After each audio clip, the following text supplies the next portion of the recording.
some, except there's no limits on this ordinance to the number of mines.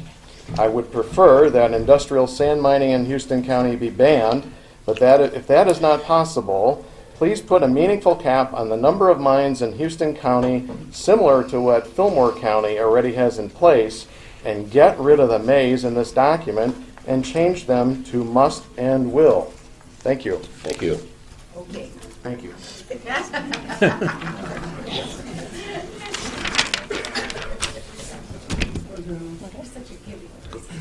My name is Trisha Runnigan. I live in Mound Prairie Township. The driving force behind my speaking today is love.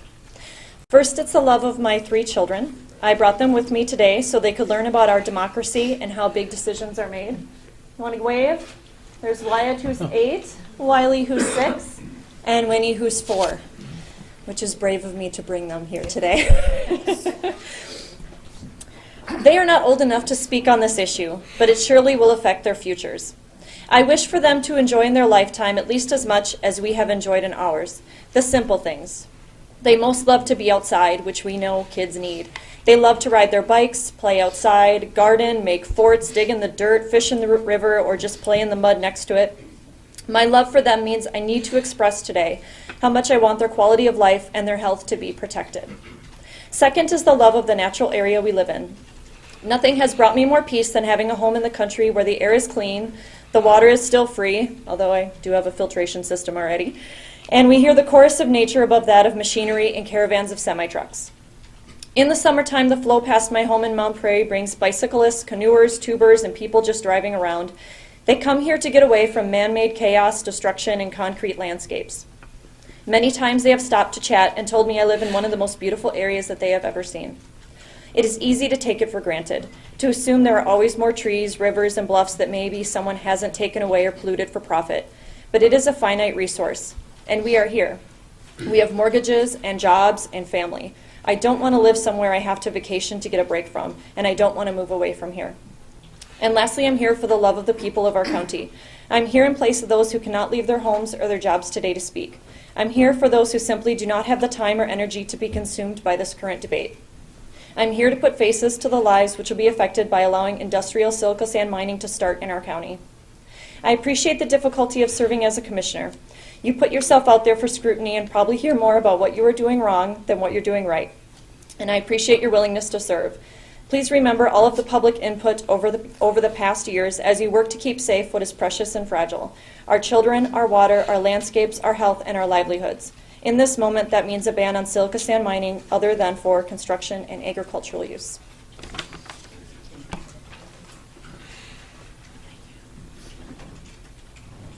Good morning, commissioners and people filling the room, going all the way back down the hallway.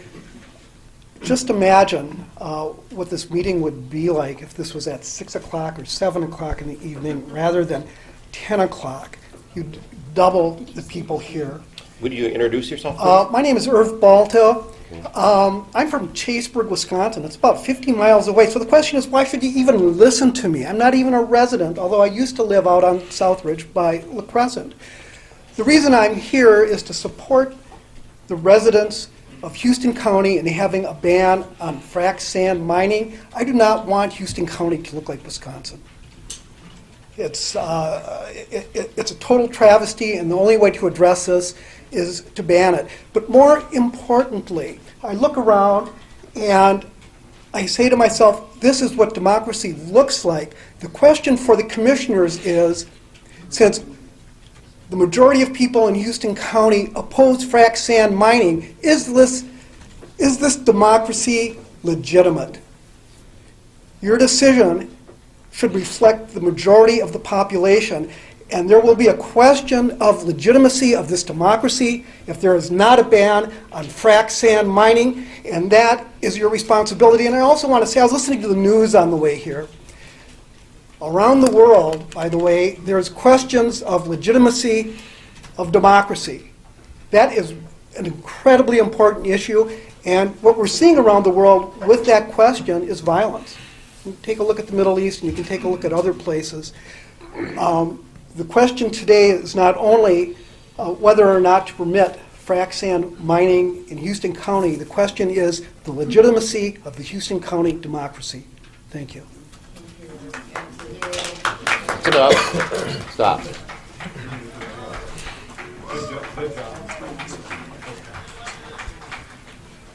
Go ahead.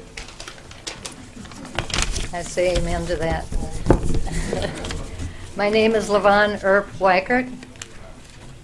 I'm not a public speaker. I usually avoid it at all costs. I've been a resident of Caledonia for 47 years. My husband was born and raised here.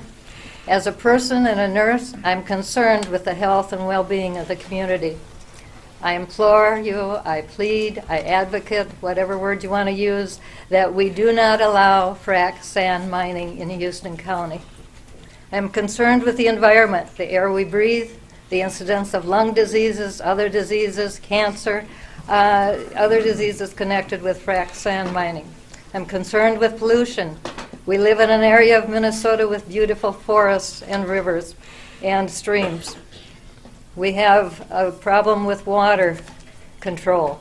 We also have karst topography. Our land has limestone and a base that the underground water flows swiftly to the Mississippi River. So we're not isolated in our own community. We can pollute the Mississippi River also. I'm concerned with road upkeep and repair. I know it costs dollars. There's constant heavy truck traffic and noise and congestion with frac sand mining. I'm concerned with the loss of land value. We do have a low population base here in Houston County. We're all aware of that compared with the other counties. Does that mean that we and the land are disposable for the greed of others? No. Please do not allow frac sand mining in Houston County. Thank you. Yeah, thanks, Lamar.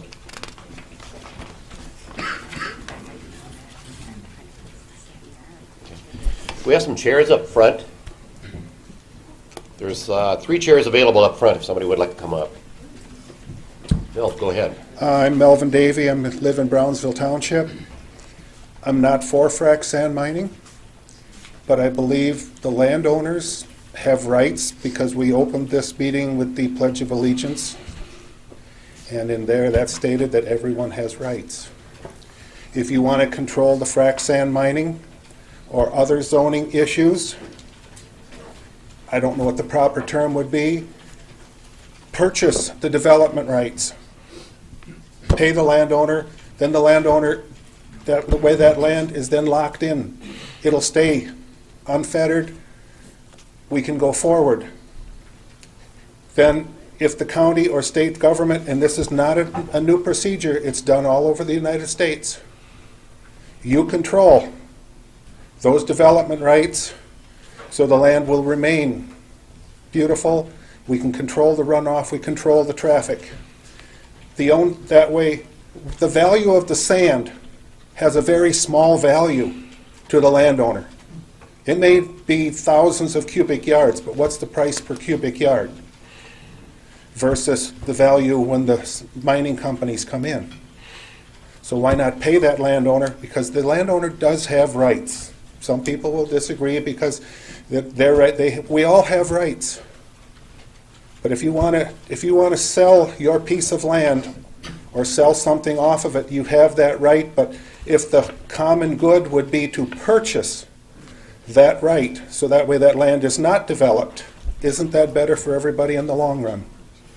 And it could be the cheapest way in the long run. Nothing's ever cheap. But we've got to look at the long run, not just today and tomorrow. Thank you. Yeah, thanks, Bill.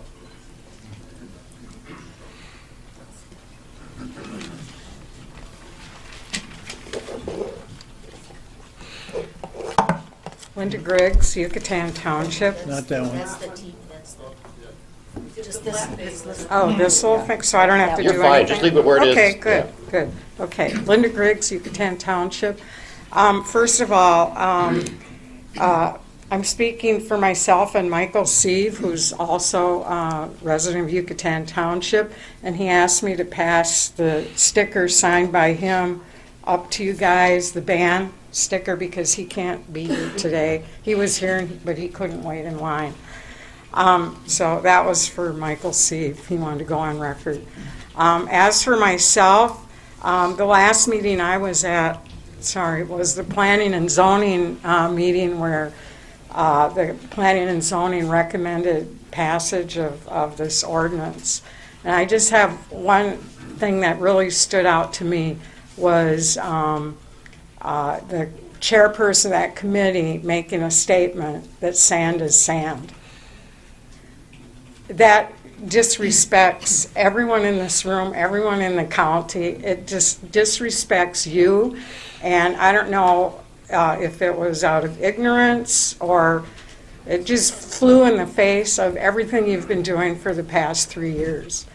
Mr. Griffin, sand is not sand. And I have just a real easy suggestion to help alleviate this problem. The United States government already has a classification system in place, the North American Industrial Classification System, and they have 2 categories. One is called construction sand and gravel mining, and the other is industrial sand mining. And I think it's the opinion of just about the majority of the people in the room today and in the county to prohibit industrial sand mining. So any company, they have to register themselves in one of these codes in order to pay their taxes. All we need to do is prohibit any activities under the industrial classification code for industrial sand mining. It's just very easy. And I hope you consider that as a solution. Thank you. Thank you.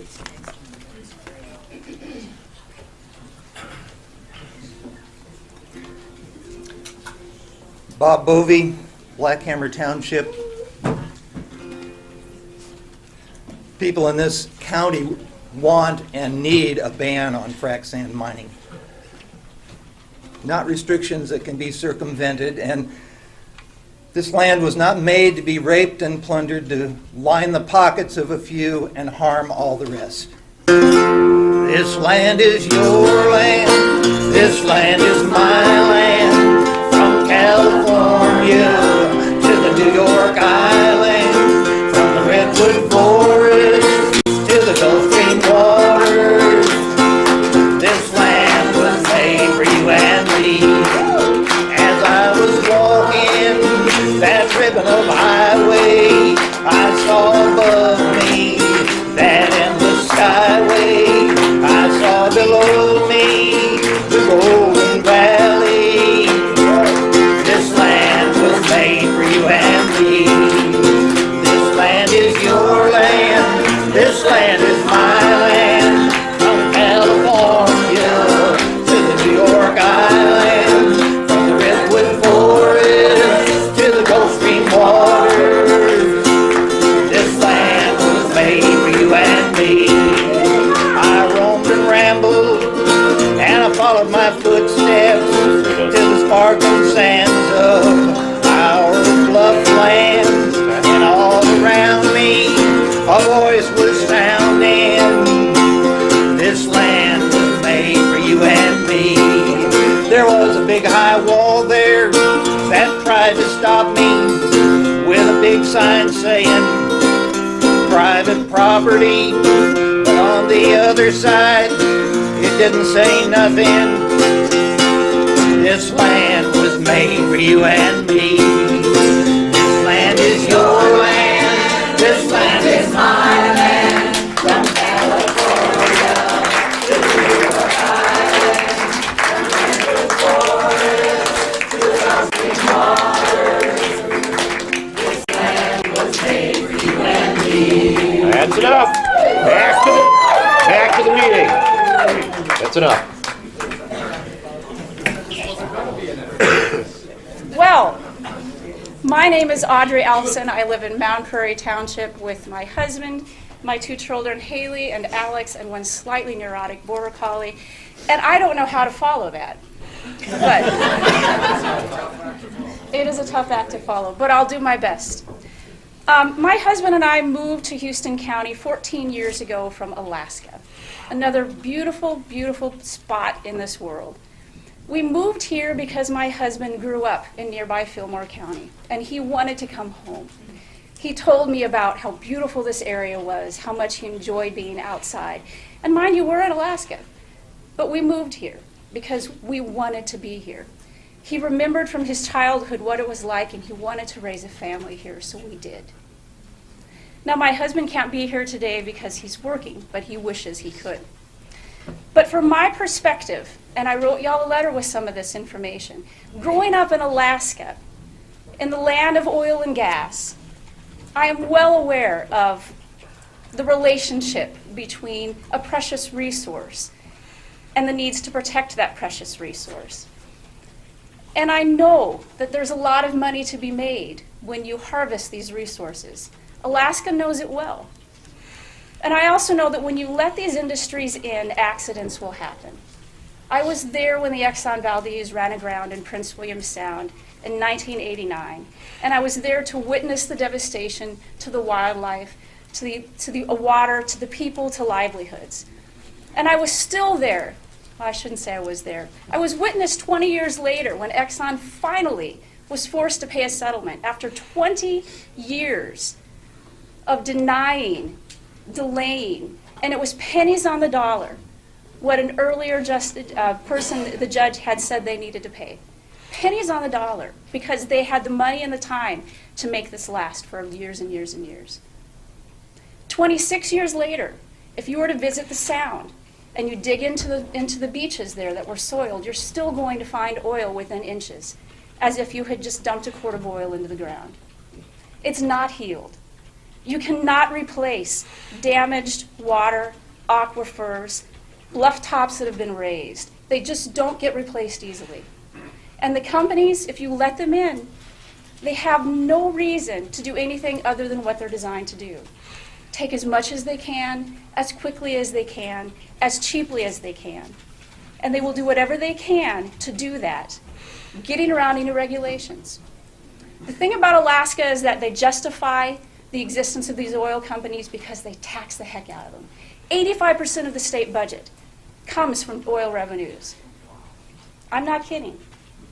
What is Houston County going to get out of letting frac sand people in? If you can't justify to the people of the Houston County that we're better off for having had them here, don't let them in. Thank you. Thank you. Commissioner Schultz, can you do me a favor, please read the rules of the meeting again, just so we can try and keep it orderly? Okay.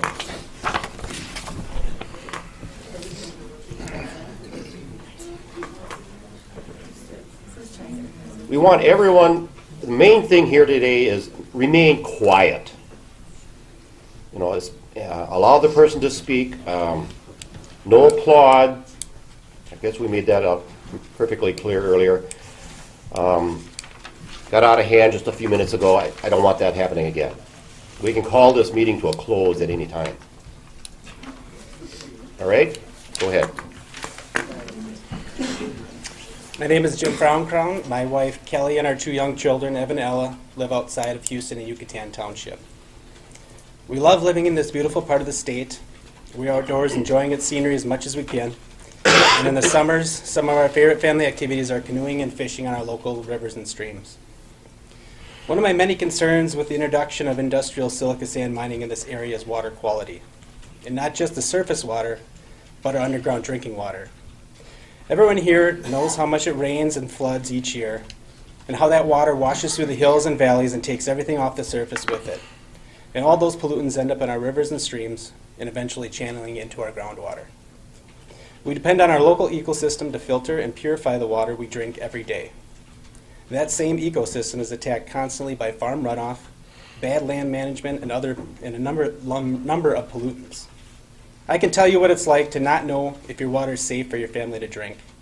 We cannot drink our water for over a year due to a contaminated well. I can tell you that safe, clean drinking water for my family is something that I do not take for granted anymore. We cannot allow countless machines to blast apart that vital ecosystem and take out the layers of filtration and expose our bluff lands to pollutants like an open wound. Not to mention the potential for mines and washing plants to use tens of millions of gallons of that groundwater every year. You cannot tell me that an industry that fractures apart the land every day to get natural gas is going to make sure to take extra care when it strips all the silica sand they can from our bluff lands. Opening up this area to industrial silica sand mining with loose restrictions and no real means to enforce them is a disaster waiting to happen. Do we really want a mining culture in this county that is do what you want now and ask for forgiveness when it's too late? That is why I'm asking you to ban industrial silica sand mining in Houston County and set an example for our children and grandchildren that we don't have to allow the gas and oil industry to strip our natural resources and destroy our natural beauty for their short-term goals. Thank you.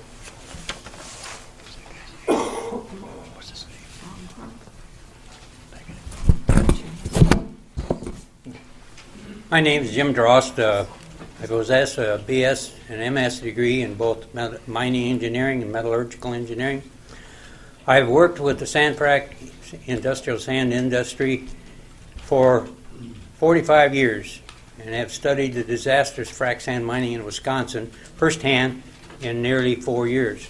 I'm from Stillwater, Minnesota. I'm here to hope to keep what's happened in Wisconsin from Minnesota.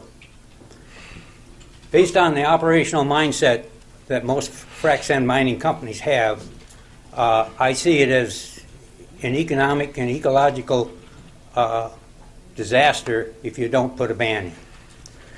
Most of the karst area in Houston County is very fragile. Groundwater is easily polluted by toxic heavy metals such as arsenic, antimony, copper, and silica fines. Houston County has a growing, vibrant tourist industry. 1 in every 10 people in the private sector is employed by the tourist industry. It will grow to $13 million in the year of 2015. The people living next to a frac sand mine within a half mile could lose up to 50% of the value of their home. People living along the haul route could lose from anywhere from 30% to 50% of the value of their home. People that are new owners for less than 5 years will probably walk away from their home because it's underwater. And the bank will be the one that takes half of the money they lent will be lost. Next, a real estate agency or agent that's in a frac sand mining area will have his income halved by the time he's done with this. And you will lose almost all of your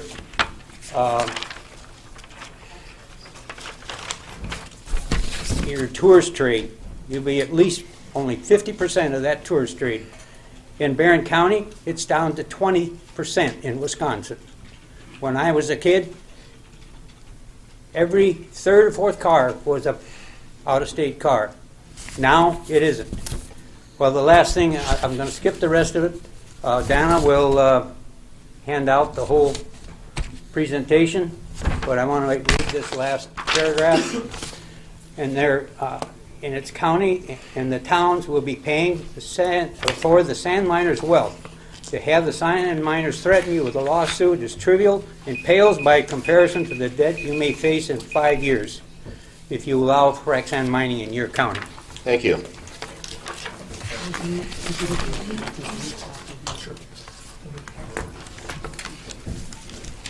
My name is Rich Schild. I'm a member of the Planning and Zoning Commission from Money Creek Township. I'm one of the 2 people who voted against this ordinance, this recommended ordinance. I don't think it represents the best interests of residents in Houston County, and I don't think it represents the intent of the study committee who came up with it. One example of that is in the definitions of the second draft of this, which was pretty good. It defines industrial minerals, metals, gases, and fluids. That's a good definition. Then we go to prohibited activities, and we get down to number 10, any mining of industrial minerals, metals, fluids, and gases defined by this section.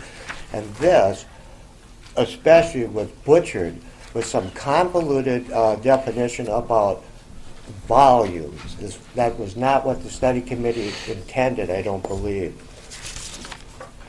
Also, we get into general performance standards. There was no reason to raise the volume limits to 60,000. 40,000 would have been fine. I think the reason to raise it to 60,000 was then if you add the trans-loading stations and no density, pretty soon you get 4, 5 in the general area. Next thing you know, you got 250,000 yards of sand, which would make it profitable for someone to come from Wisconsin and mine here. There's no noise limits in this ordinance at all. The hours of operation are ridiculous. Everybody here understands that a road project might go on for 2-3 weeks, and that there'll be trucks going back and forth from 6 to 8 maybe. But this will have trucks going back and forth in front of your home all year, a few holidays included. That means that your kids are getting on the bus while these trucks are going by. Your kids are getting off the bus while these trucks are going by. It's a danger for children. I think that it's time that if you can't make this ordinance good, and I don't think it's good right now, I think it's time to, instead of asking your county attorney, can we ban this, I think it's time you direct him to ban this. I've read the ban language. It's good. I don't see any reason that this wouldn't work. We can save our, thank you, we can save our local aggregate mines, our local construction sand mines. We do not need to open this up like the Wild West in Wisconsin, which everybody said was the good example when this entire question started. Now nobody wants to talk about how things are in Wisconsin because they are such a disaster. Thank you.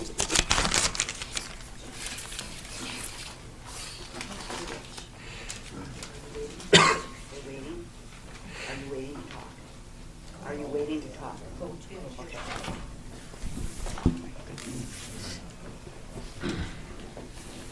Well, I guess it's still morning, so good morning.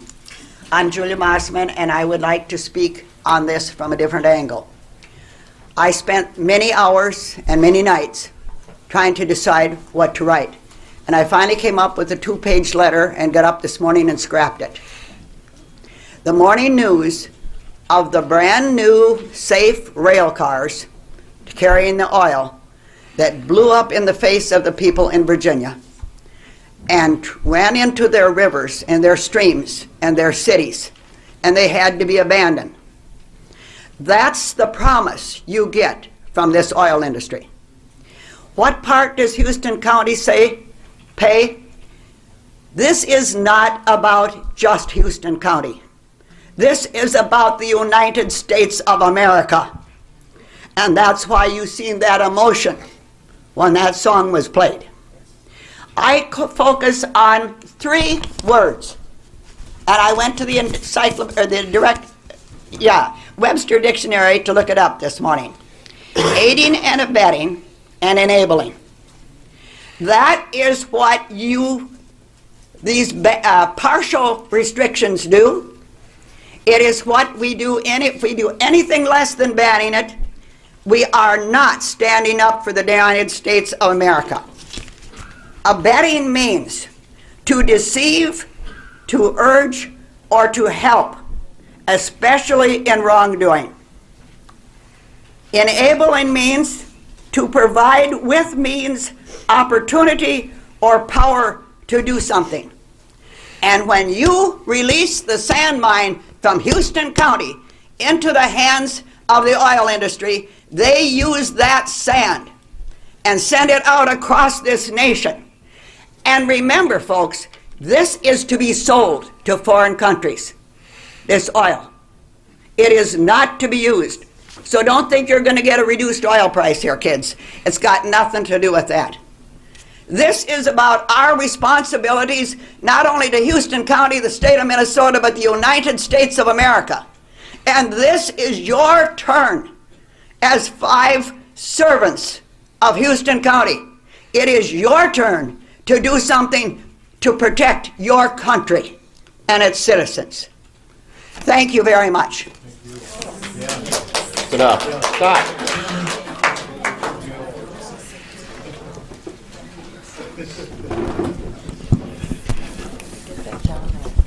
There's another one on the table. Oh, this is Mike. Can you hear me okay? You can hold it up if you want. I'm sorry? You can hold it up if you want. There you go. Okay, this better? Yeah. Yep. I'm here, I guess, as just one other person to state that once you let these corporations in. Would you introduce yourself, please? Oh, I'm sorry. My name's Sherry Burhow. I'm from La Crescent, Minnesota. I live right along the Mississippi River. Enjoy the beauty of that every day. Appreciate living in Houston County every day. And we see example after example. I saw just on the news last night a special about the Gulf and the explosion there 5 years ago. Yesterday, I believe. And what still is happening there as far as tar balls still surfacing. Kids can't play on the beach because they dig in the sand and bring up tar balls. BP is gone. They said they've paid what they're going to pay, and that's it. And these are these are corporations. They have to protect their earnings. That's what they do. They don't care about us. They don't care about the beauty in Houston County. They care about getting the frack sand out, and that's it. And don't be fooled if you think anything else. That's what they do. And I'm here because I'm also concerned about health risks as far as rail. I live right by the rail that goes across the Mississippi. I know that some of the sand will be transported that way. And I know that it's not good to breathe. And I worry about the degradation of the river. And with that, I'll close. Thank you. Thank you.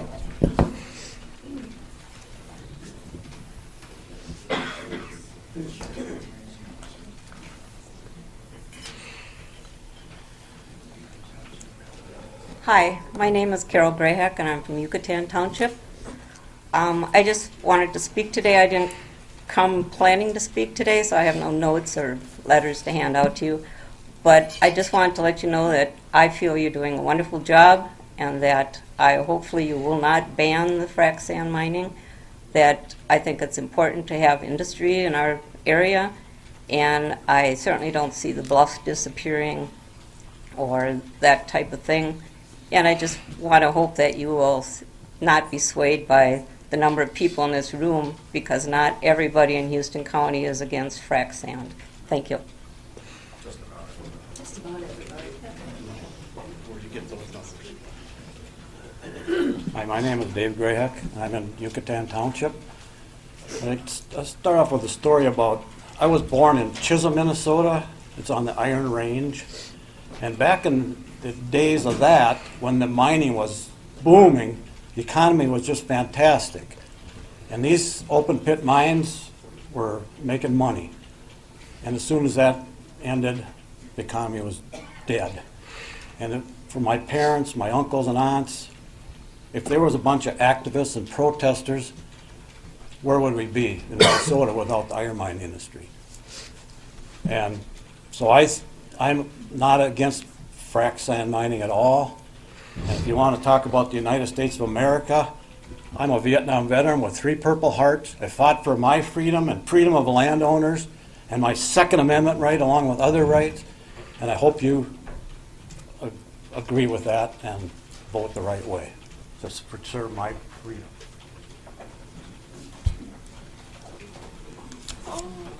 Hi there. Thank you. We'll see how long this one will last for me, but I do appreciate you guys taking the time and listening to all of us speak. I know it's not an easy job up there. My name is Elizabeth McHale, and this is Abby. I think she's our youngest resident here at 2 weeks old. And And my family and I, we've tried really hard to be objective listeners in this whole debate from the beginning. And I have to say, I admire the energy that some people bring to the table. But as mother of an infant and a 2-year-old, I admire anyone who has any energy right now. And that kind of brings me to why I'm here. I'm here as a mother. I just wanted to talk to you guys and remind you, please, to keep in mind our future generations. As I've been listening to the debate, I can see there are benefits there, potential benefits, as the gentleman before me said, to the frac sand mining. But all of those benefits that I can see are benefiting very few and right now. And all of the costs and all of the burden is going to be shouldered by the next generation and the one after that. So please keep in mind our next generations and our future generations as you make your decision. I am in favor of the ban. I think that's the most clear-cut way to all sides of the issue. The landowners will all know, everyone will know how the county stands, and I think that's what's best for our county. Thank you.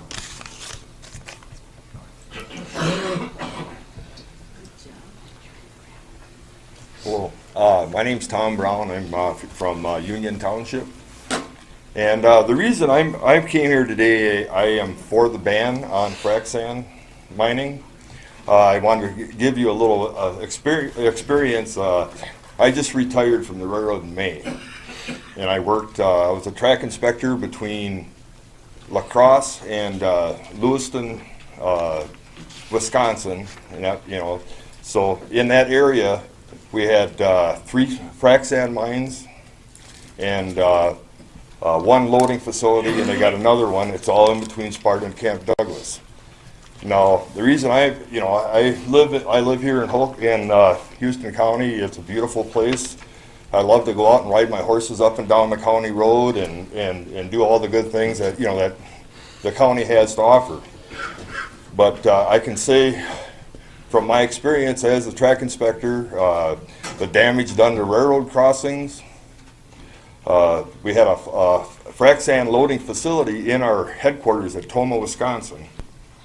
And basically they came in with trucks and they were loading out of there. Now I heard earlier at another testimony or person that was talking that the hours of service, you'd have trucks going all the time.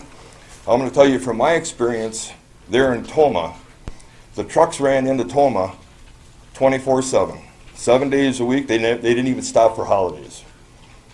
And it's just one truck after another, and it just tore the heck out of the roads and all that. So I just wanted to share that with you, and because I have had experience with, working around the industry a little bit, being the track inspector. So I hope that you can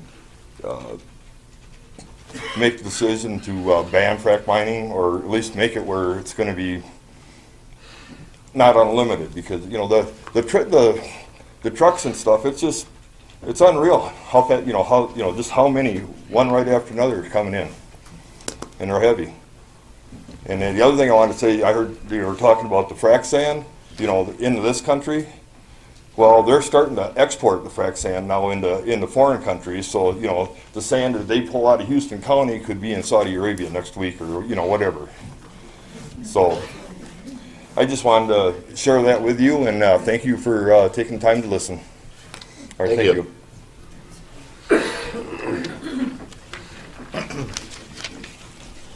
John Beckman, Houston Township. I realize today that I probably would be in the minority with most of the crowd here. I can go either way on whether industrial sand mining is allowed or not. But I am worried. I'm a farmer. I make my living off the land, and if I don't know if I have sand or not, industrial sand, but if that's banned, I can accept that. But what's next? Will I not be able to log if I have trees ready to harvest? Will I not be able to grow crops in the bottoms or have cattle? Confinement livestock operation, what's next? I might be good enough fellow to pay the taxes, but I'm not good enough, may not be good enough to make my living off the land. I find that a little bit disturbing. Everybody has rights, and I think I should have some rights. My rights should be considered as well as anybody else's. Thank you.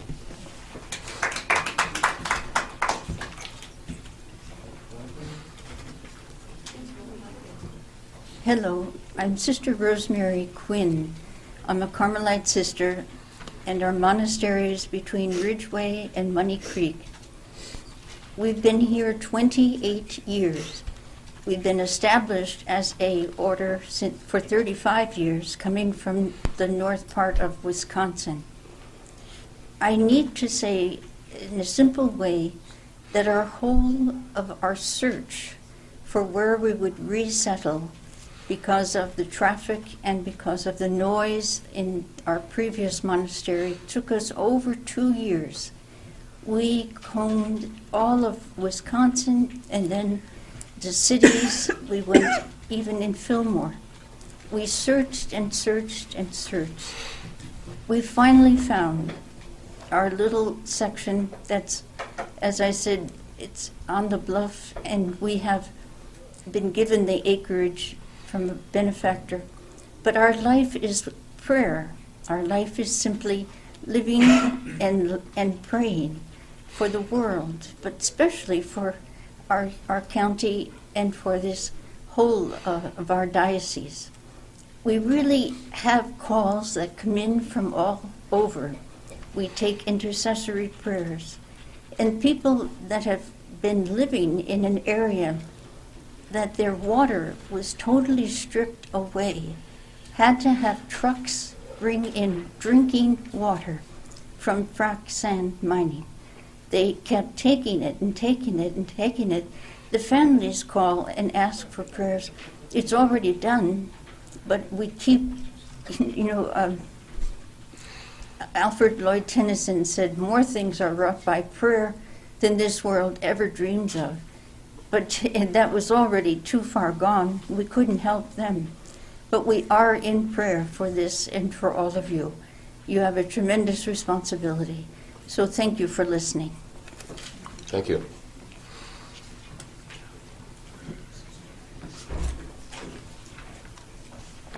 Good morning.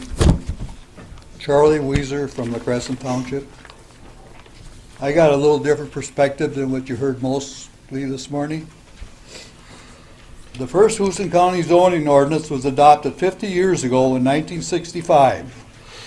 My grandfather, Joe Weiser, represented the La Crescent area on the county board. At that time, I was 22 years old and remember having a conversation with him stating the Houston County zoning ordinance was adopted with the intent of controlling and regulating land uses and development. I have served on the Planning Commission for the past 40 years. I know the Planning Commission and the County Board has followed this intent of the ordinance for the last 50 years.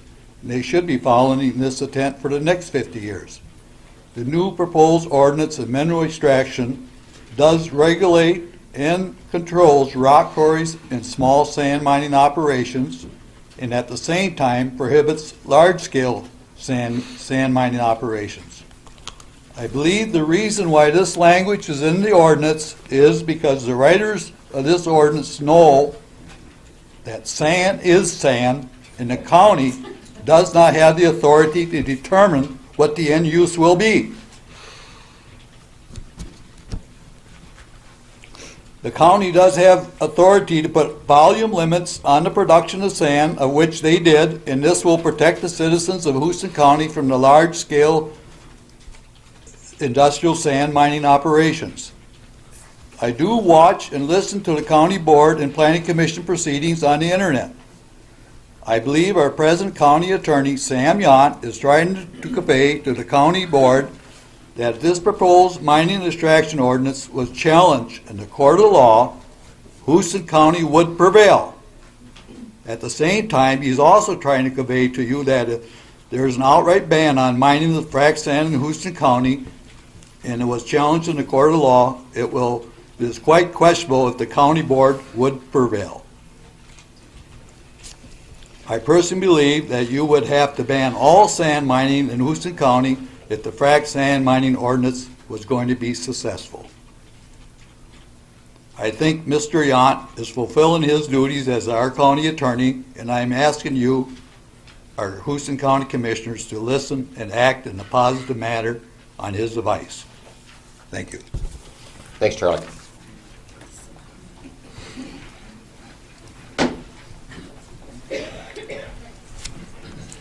My name is James Paulson. I live in Sheldon Township, just north of Sheldon. My wife and I have just moved back here in the last 6 months. We both have roots deep in Houston County. On my mom's side, one of the original settlers, Sheldon Jackson Evans, and on my father-in-law's side, the Nelsons, again, one of the original settlers in Houston County. And we chose to move back to Houston County. It was always our goal to do that at some point so that we could come back, not only enjoy where our roots were from, but certainly enjoy the most beautiful county in Minnesota, to enjoy the benefits of hunting and fishing. And on our farm, we have Beaver Creek that goes right through it. We also, the family has land in West Beaver Valley. And again, I mean, a couple of the most beautiful areas in the world. And so I know you have a tough task ahead of you, trying to weigh the benefits, the threats. I do have concerns going forward with some of these things, and indeed, are the regulations tight enough? We know the importance of jobs. We know the importance of generating income, not only tax income, but from businesses. I know we have landowners' rights, and that's very valuable to us. But on the other hand, we have to weigh that out. And I have my concerns about outside companies coming in. There's nothing wrong with the quarries and the people that operate now in Houston County. But when we get the bigger outside interests, things sometimes tend to go wrong. And I know up in the Iron Range, it generated a lot of income, but we also have Silver Bay to talk about, and that problems that created. And we also know, and through different connections, I know NRCS people up in North Dakota, and the Bakken oil field certainly is unbelievable what's that generated for North Dakota. But on the other hand, just last week I was having a conversation with one of them, and they said they have 8 reported oil spills a day in North Dakota. Some of those are in certainly rail cars and wells and all sorts of situations. But things happen, and again, it's the outside interests that are making the money, not the locals and all that for the infrastructure. So I wish you the best in weighing these things out, and hope you make the right decision. Good. Thanks, Jim. Good day, Commissioners. Robin Shumper, La Crescent Township. And I understand, too, that people have concerns about their rights, but I think that my right to breathe tops all of that. As most people are aware, California is very smoggy, which is where I grew up. In late spring of 1963, when I was 8 years old, by the time I walked the 8 blocks from school to home, I couldn't breathe. My mother called the doctor and was told to put a wet washcloth over my mouth and nose and rush me to the new Safeway store because it was the only place in town with air conditioning. We stayed at the Safeway for many hours and went back many times for the same reason. My asthma also scared my mother because now 2 of her daughters had asthma, and she found one challenging enough. There wasn't much treatment for it in 1963 other than air conditioning and horse pills that made us jittery and unable to concentrate. My mother felt helpless, which led to her severe anxiety and severe depression. Now I'm almost 60 years old and I still have asthma. Because I grew up with smog you could see and eventually was measured and smog alerts announced like the weather, we could prepare for bad days. We had to take it easy and not exercise or play outside. We had to stay near air conditioning, and in our house that meant staying in the living room near the window air conditioning unit. This was air pollution you could see. Because pollution moves, we would often awaken to a brown horizon near Los Angeles, about 40 miles away, and know it was moving our way. The silica particles that will emanate from industrial mining of frac sand is pollution you can't see. These microscopic particles will get into the lungs of everyone throughout the area, depending on which way the wind blows. I would hate to see young children suffer, especially these children who are here today, like my sister and I did. Yet there are better treatments for asthma today, but unlike asthma, silicosis is a death sentence. If you allow industrial mining, which creates frac sand, all we can do is hope the wind doesn't blow in our direction. Bob Dylan, a famous Minnesotan, wrote, "The answer, my friend, is blowing in the wind. The answer is blowing in the wind." In this case, the answer that is blowing in the wind is no. No to industrial mining, no to frac sand mining. While I would prefer an outright ban on frac sand mining, I will be happy if you restore the language removed from by the Planning Commission. Thank you.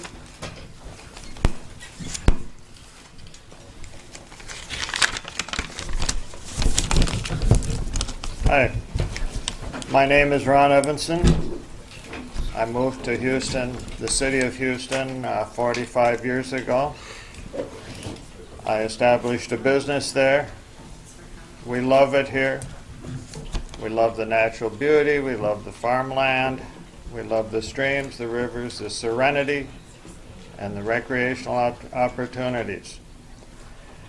I have been an elected person since about 40 years ago. So I've held positions on the city council, I've been mayor, I am presently on the school board.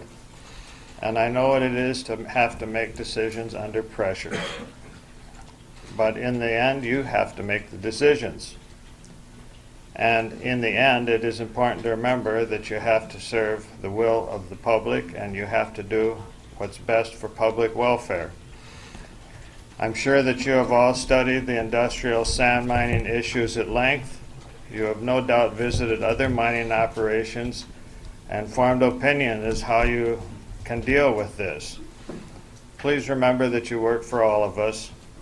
Houston is a county to be preserved for all its citizens. Our economic base is enhanced if the people like it here for recreational opportunities, quiet living, peaceful, serene countryside. This is why people are also inclined to move here. An industrial sand mining region would attract no one. I understand the need for mines, for local construction, but exporting sand can only be a source of air and water pollution, a proven health and safety hazard, and a burden to our road system. I am asking you to preserve what we have in Houston County for our children and generations to come. This is what I would like to be remembered for if I was in your position. Thank you. Thank you.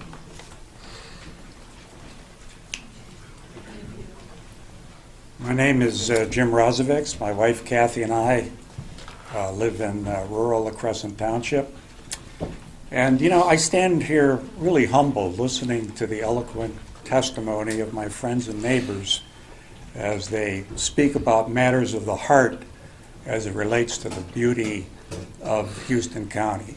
And I really would be hard-pressed to add anything to those eloquent representations of those matters of the heart. In fact, I would say we could probably stop right here because it really is those matters of the heart, the matters of the beauty of this county that really ought to take precedence over anything else as we sit here today to consider this ordinance and consider a ban to be added to that ordinance. No ordinance, no matter how well crafted, how well drafted, is going to be able to protect our blufflands from the onslaught of frac sand mining if we allow it to take place in this county. But I would like to comment on some practical matters as it relates to the body of knowledge that relates to the extraction of frac sand. I'm assuming, as commissioners, you are aware of the document put forth by the Minnesota Environmental Quality Board that has to do with all of the issues related to frac sand mining. In fact, I have to assume that not only you are familiar with this document, and it's quite a weighty document. It's a 200-page treatise on all of the issues and all of the recommended ways to address these issues. It was put together at the request of the governor. It was adopted in March of last year. It's a 200-page document. It addresses all the environmental issues associated with frac sand mining. You don't need to go anywhere else. This is the place where all this information is available. And I assume that that information was taken, and I'm only assume, I expect it was taken into account by the study committee. I assume and expect that it was taken into account by the Planning Commission, and I assume and expect that you all are students of that document and would not vote on a document where you did not take benefit of these recommendations. And these are recommendations, but they were put together with the express purpose of assisting municipalities with dealing with the issues of frac sand mining.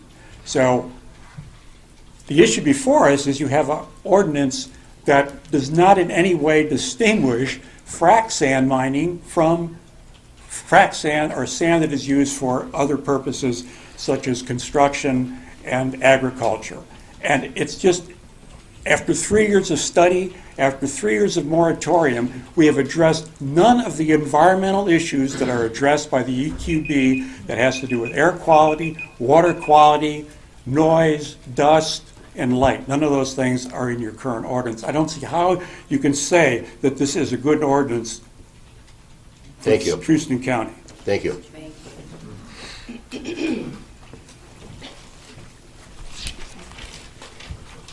Good morning, Commissioners. Kelly Stanage from Houston Township. I've heard mining advocates say time and time again, sand is sand. This is simply not true. Silica sand is different from common sand. The sand in the aquifers tucked into our beautiful bluffs here in Houston County is silica sand. The Minnesota Geological Society classifies Houston County as having, and I quote, extensive silica sand resources exposed at or near the surface. If you are mining in the Jordan or in the St. Peter, you are mining silica sand. All silica sand can pose health risks, depending only on the level and duration of exposure to the silica dust. The amendment recommended by the Houston County Planning Commission places a limit on the amount of sand that can be mined each year at each mine.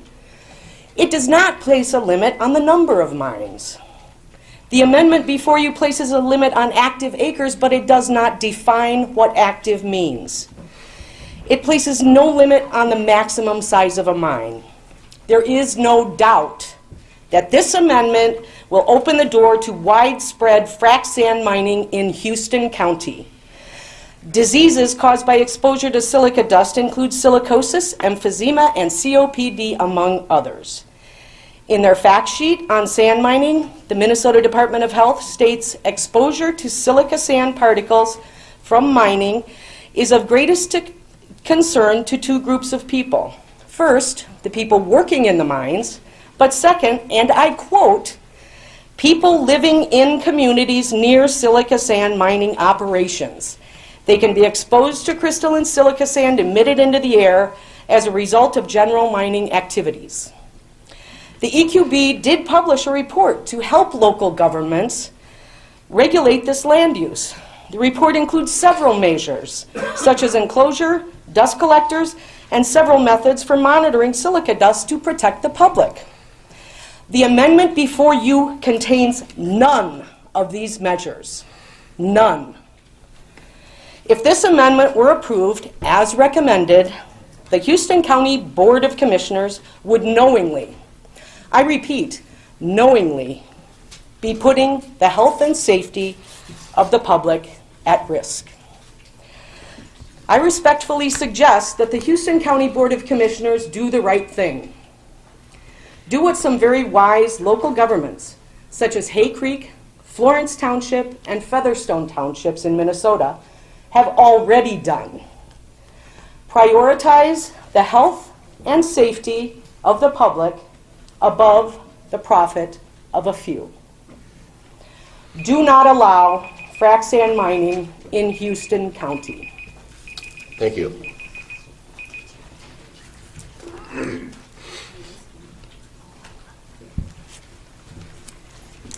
Hi, Joan Reddick from Paradise Valley, Money Creek Township.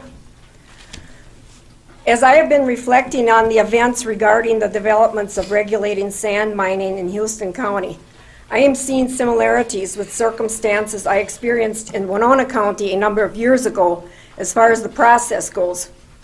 I was asked by a county commissioner to volunteer on a citizens task force to study and then recommend ways to dispose of solid waste from the county.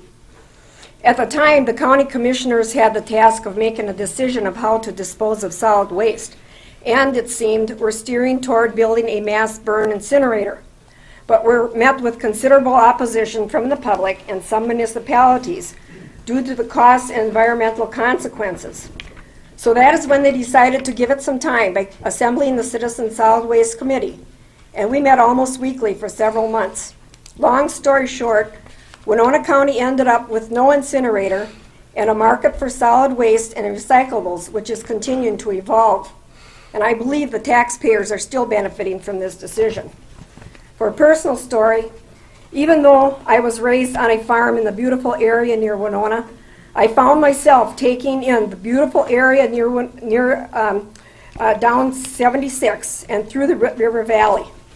Little did I know that my husband and I would eventually have the opportunity to settle in that valley known as Paradise. It would be interesting to know who valued and loved that land so much to give it that special title. If the trees and other cover were not on these bluffs surrounding the valley, I wonder if the priceless springs which flow through our drainage now would continue to flow, and with the history of cloudbursts, would there be potential for more destruction downstream than has recently occurred? It would be a slippery slope, so to speak. At the same time, with that concern, clean and safe drinking water is becoming our most precious resource, which I believe puts us all in the same boat, even worldwide. I have heard the following quote becoming more frequent, that safe water is our new oil. And I would like to quote from a well-known conservationist, the late Richard Dorr. Your Creator has filled the earth with all the things necessary to sustain you, and has found them to be good. While you dwell among the mortals, you may partake of them. Guard them closely. Squander them not. If you are untrue to this sacred trust, mankind shall not be perpetuated, but shall banish itself from the earth. Without a ban on sand mining, except for the local that is needed in the area for agriculture and construction, can you guarantee that this precious area will not become like that mess in Wisconsin? Thank you. Hi, everybody. My name is Liz Gibson-Gassé. My husband, who was back here somewhere, and I own and operate a small farm outside of Caledonia. I am also the public library director for the city of Houston. You know, living in rural Minnesota like we all do, I think we all get used to laws and policies that trickle down from the state and federal government that are hard to understand, forgive, or even apply sometimes down here, where there are different population density, our different natural resources, and our rural lifestyles. But what is so surprising and disturbing today is that to think that this can happen here on a local level, because your current proposed draft ordinance puts everything I think we all love about this county in jeopardy. The air quality, the water quality, the natural beauty, the peace and tranquility, the wildlife, hunting, fishing, outdoor recreation opportunities, our property values, our roads, our livelihoods, and our health. A frack sand ban, however, will protect this county and its inhabitants. And those inhabitants, Steve, Judy, Justin, Teresa, and Dana, are your friends, your family, your work colleagues, your acquaintances, and the constituents of this entire county. Living outside of one of these small towns in Houston County and working in another, I see on a daily basis people, whether they're city staff or county employees, business owners, property owners, or volunteers, who who are trying their hardest to make Houston County a wonderful place to live, work, and play. And they aim to improve the quality of our lives for those of us who already live here and to attract tourists or new residents to come here. I see that in the efforts across the county, whether it's the balloon rally, the triathlon, the upcoming International Owl Center, Set and Demai, the UFTA celebrations, Apple Fest, etc. Your decision today to allow or prohibit frac sand mining will either support or undermine all of these collective efforts. Please do not let your legacy to this county be the destruction of its fragile ecosystem. Do not let what is essentially a residential and agricultural environment turn into an industrial one. And do not let the greed and self-interest of a small special interest group jeopardize the lives, health, and well-being of the majority. You must find the strength and courage today to do the right thing, which is to restore the language to the draft ordinance that was illegally moved by the Houston County Planning Commission, and then to ban frac sand mining in Houston County. Your job as a public servant, and I am a public servant too, so believe me, I know all about this, is to protect your constituents, to protect their air, their water, their roads, their health, their property values, the wildlife, and the lives of the 18,900 people who live here who will not benefit from frac sand mining. We, the people of Houston County, are counting on your love of the land you live on, work on, grew up on, raised a family on, and probably hope to retire on, to do what is morally and ethically right for the majority of us. Please ban frac sand mining. Thank you. Enough.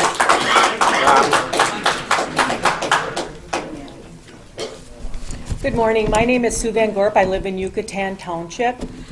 For the last 2 years and 8 months, work schedule permitting, I have stood in front of you to express my concerns about allowing frac sand mining in this beautiful area. I even took PTO today to be here to speak to you. As elected officials in a democracy, your job is to make decisions based on what is safest and best for the majority of your constituents versus lining the pockets of a few. Protecting the health, safety, and welfare of Houston County residents must be your #1 priority. It would be extremely biased and unethical to allow frac sand mining because a friend of yours has frac sand on their property, or because pro-frac sand miner attends your church and perhaps donates to your favorite charity. The time of kicking the can down the road is coming to an end. The majority of Houston County residents do not want frac sand mining and all the problems that come with it. Planning and zoning neither has the resources, which are their words, nor the will to enforce this or any other ordinance. There are no teeth in this ordinance. Enforcement could only occur following a complaint. Then it says it may occur depending on the discretion of the P&Z director. Past investigations have made it clear that enforcement of ordinances by that office have been done in a selective and discriminatory manner. Therefore, the only viable and enforceable ordinance is an outright ban. Please ban frac sand mining in our county. Thank you.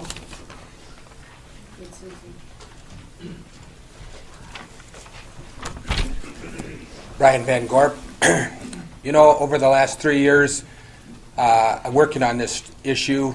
I've kind of become cynical of democracy, and I didn't think it had any chance of working anymore. But today, my heart is actually lifted. I think democracy could work.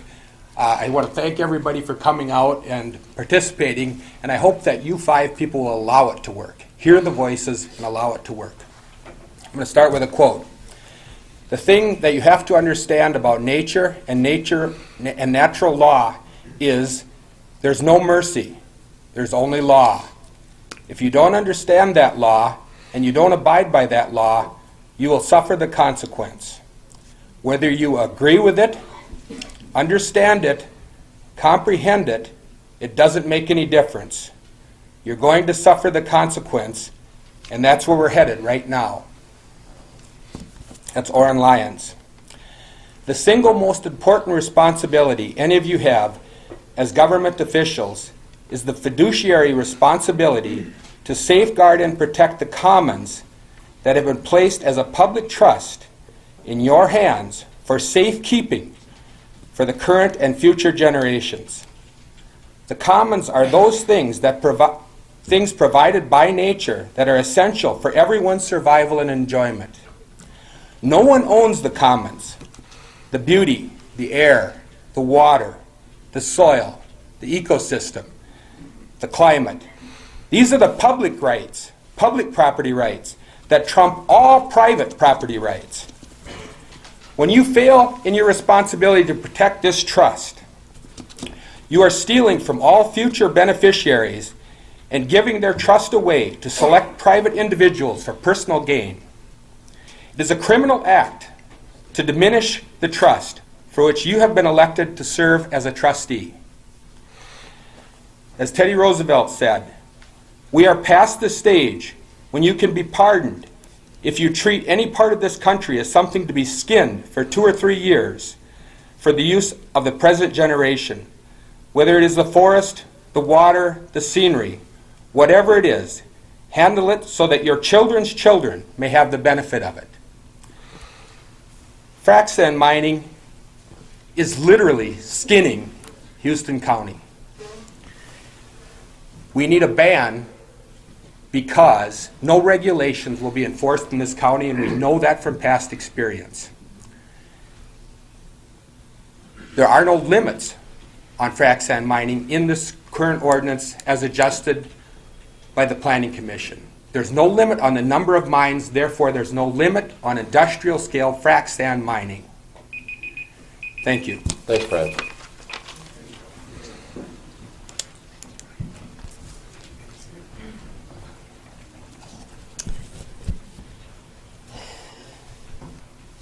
My name is Celeste Motter, and I'm a resident of Houston Township and a landowner in Hoka Township, just outside. As a Houston County resident, landowner, and mother of 2 young children, I ask you to vote for a ban on frac sand mining.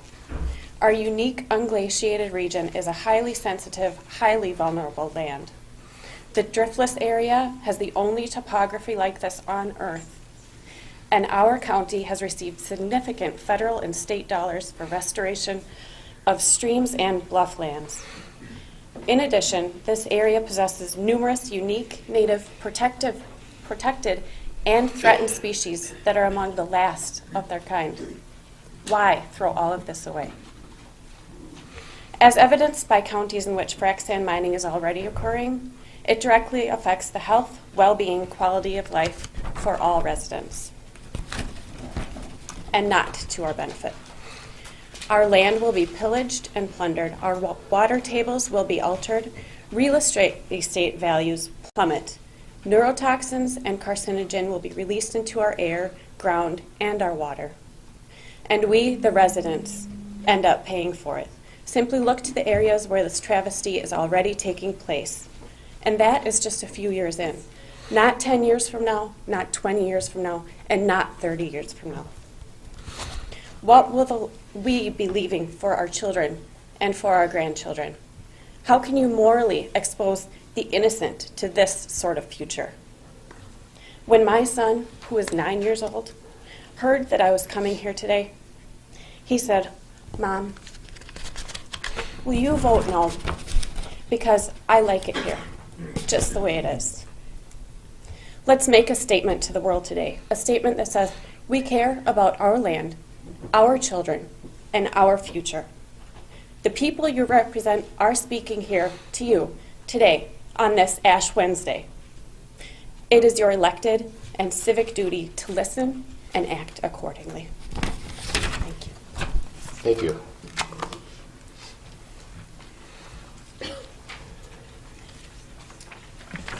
Cheryl Holland, Houston Township. It soon falls on you, commissioners, to decide whether you will allow industrial frac sand mining in our county or whether you will prohibit it. Nobody envies you having to make this decision. This is undoubtedly the most divisive and critical issue this county has ever faced. Right or wrong, good or bad, this situation gives you an inordinate amount of power over the future of all Houston County residents. It also imposes an inordinate amount of pressure on you. Your vote, like having a child, will become part of your legacy. You bear total responsibility, and no number of regulating ordinances will diminish that. It is within your power to do either the right thing or a most terrible thing to a most wonderful place to live. With power comes accountability. If a majority of you vote in favor of allowing industrial frac sand mining in this county, any and each of you who do so take squarely on your shoulders the responsibility for all that incurs as a result. On the one hand, you will make a few people rich. On the other hand, you will cause financial setbacks for many folks and an untold long-term loss in economic potential for our county. You will cause many long and short-term health issues. You will cause accidents, some fatal. You will cause irreparable and extensive environmental degradation. You will negatively impact the quality of each of our lives. You will cause tax increases. I trust none amongst you are naive enough to believe otherwise. And you will cause what can only be described as an obscene loss of our progeny. Vote wisely. Ban frac sand mining. Thank you.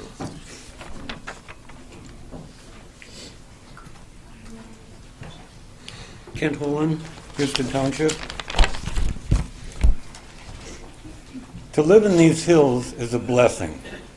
To see beauty and imagine it butchered, to hear silence and think of losing that option, to taste the goodness of what we have and dread the cravings of hunger, that is to envision the mining monster in our midst. Nothing of any lasting value can ever result from this proposition to prostitute our county. Sometimes the profit is not worth the price.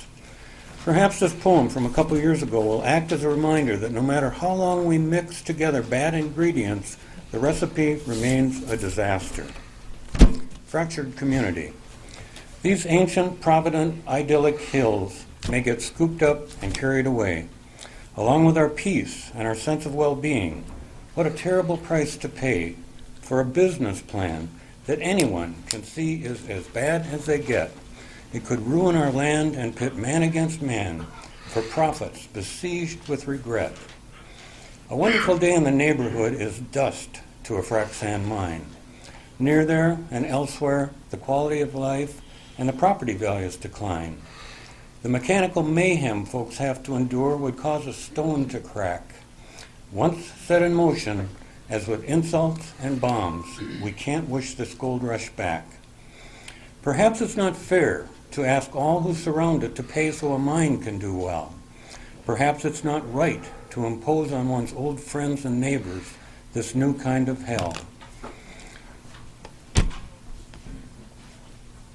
The fact is, this county has one sacred bounty, one soul that will perish if defaced. It's her natural beauty. Perhaps it's our duty to see that she's not laid to waste. We don't have the right to do everything wrong to our children's and grandchildren's gem. She's not ours to ruin, she's ours to preserve, for she's only on loan from them. Thank you.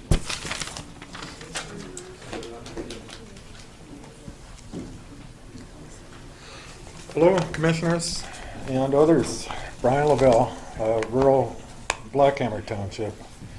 And I'm here to ask you to support Dana's ban language, which I understand was illegally removed from the by the Planning Commission. The proposed ordinances have been a miserable waste of our precious county's time and money. And we have a lot of really pressing county business that demands our attention.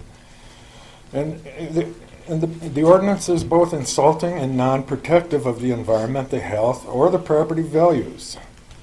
Your invitation for a public discourse is commendable, and it's also necessary for us to move forward.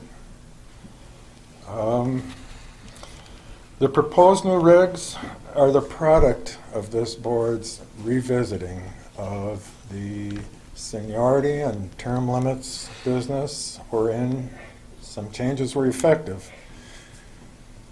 Sadly, they didn't go far enough. anyone with nearly 40 years of service on the Planning and Zoning Committee, in my opinion, should be the first lumber to be pruned from the committee, to give somebody else a chance to help the county.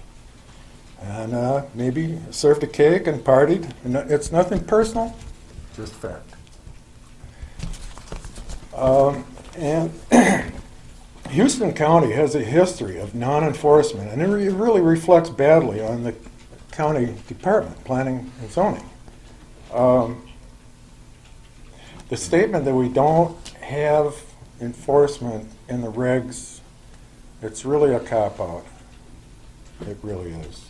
We need to get it in the budget, either through performance bonds or permitting fees or what. You folks are much closer to this than the average bloke. But it needs to be done. We can't use that excuse. We can't use that cop-out. Most of all, we can't let mining and government gang up on people like Michael Fields and Diane. That should never happen again. That should never happen again. And if we have the problem in the planning and zoning department, it's up to you five to take control. I want to say, and I know I don't have a lot of time left, but I've been here for 22 years, dating back to the Kevin Kelleher era.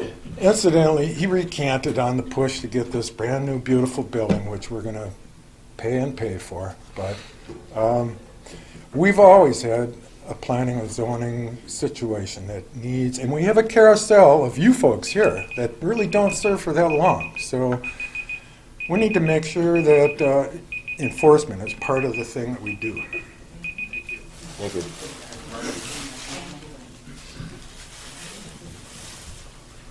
My name is Rodney Garrison. We live over in Yucatan. I'm from Colorado, and so I measure my time here by winters, because we didn't have them.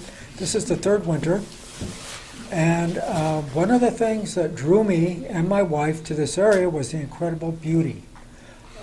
We have relatives here, but we could have moved to the Dells because we have relatives there too. The house we have is unique. It has problems because it's old, and the guy who rebuilt it, anyway. We had to pay for a septic system, a mound, and it strikes me that the frac sand people are not really going to be paying for what they do to the water. They dig a hole and it becomes a lake. Minnesota has a lot of lakes. I mean, Colorado, Wyoming, and New Mexico, where I've spent most of my life, lakes are few, far between, and mostly man-made. And as man-made, they aren't very good. I'm against frac sand. I lived in a little town called Keensburg, Colorado. They converted the grain elevator to a frac sand elevator. We were told the dust was going to be minimal. It was not. I'm speaking from my experience since I don't have that much experience here. It was not directly owned by Halliburton, but that's where they got their sand to do their fracking. Their trucks would only leave base at night. They did not go out during the day to arrive at a destination. I know that because I worked nights, and I saw them over and over again on the road at night, but never during the day. There's something disreputable about that industry. Having read through the water plan for this county, I don't really see anything in there that would include the degree of mining that could happen as a result of this. I've heard that, if you have an old quarry, an old sand mine, you can go out there and mine. And I also read somewhere that there are like 160 of them.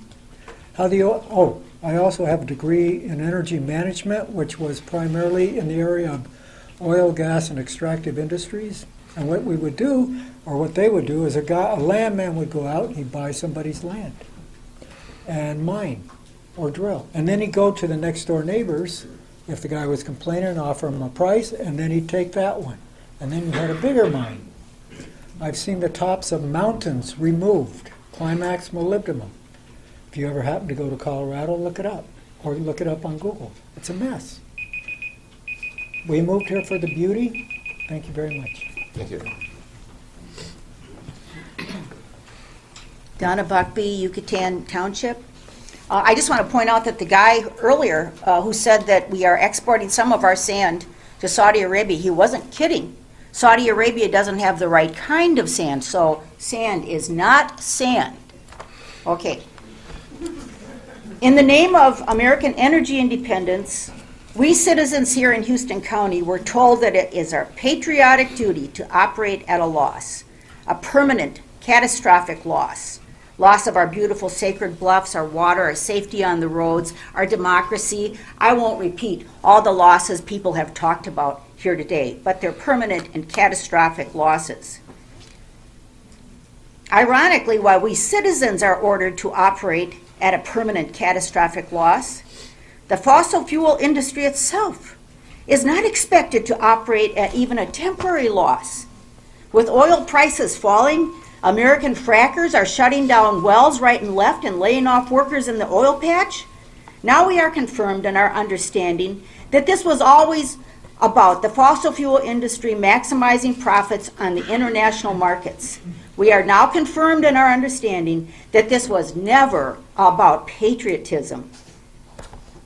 We need to end our addiction to fossil fuels. That would be patriotism. There is no safe way to move fossil fuels. Not by pipeline, not by rail, not by truck, not by barge or ship. Fossil fuels cannot even be moved up out of the ground safely. Any rural homeowner knows that even if you are just pumping water out of the ground, pipes crack and corrode, concrete casing crumbles, and even when new, there can be gaps in the cement. Why would we want to enable this destruction of our aquifers? The aquifers, our aquifers, and the aquifers of our fellow Americans and future generations. Enough. If we commit to a World War II level mobilization, we can change this. Let's begin to heal this beautiful planet here and now. Let it begin with us, each of us. Protect beautiful Houston County. And what I want to tell you is that World War II mobilization, we revamped and retooled our industrial infrastructure to go from creating a few cars to creating ships and tanks and planes. And we didn't do that in decades. It didn't even take years. We had the mobilization and the will, and we revamped that industrial base in a matter of months. We can change this problem. We can end our addiction to fossil fuels.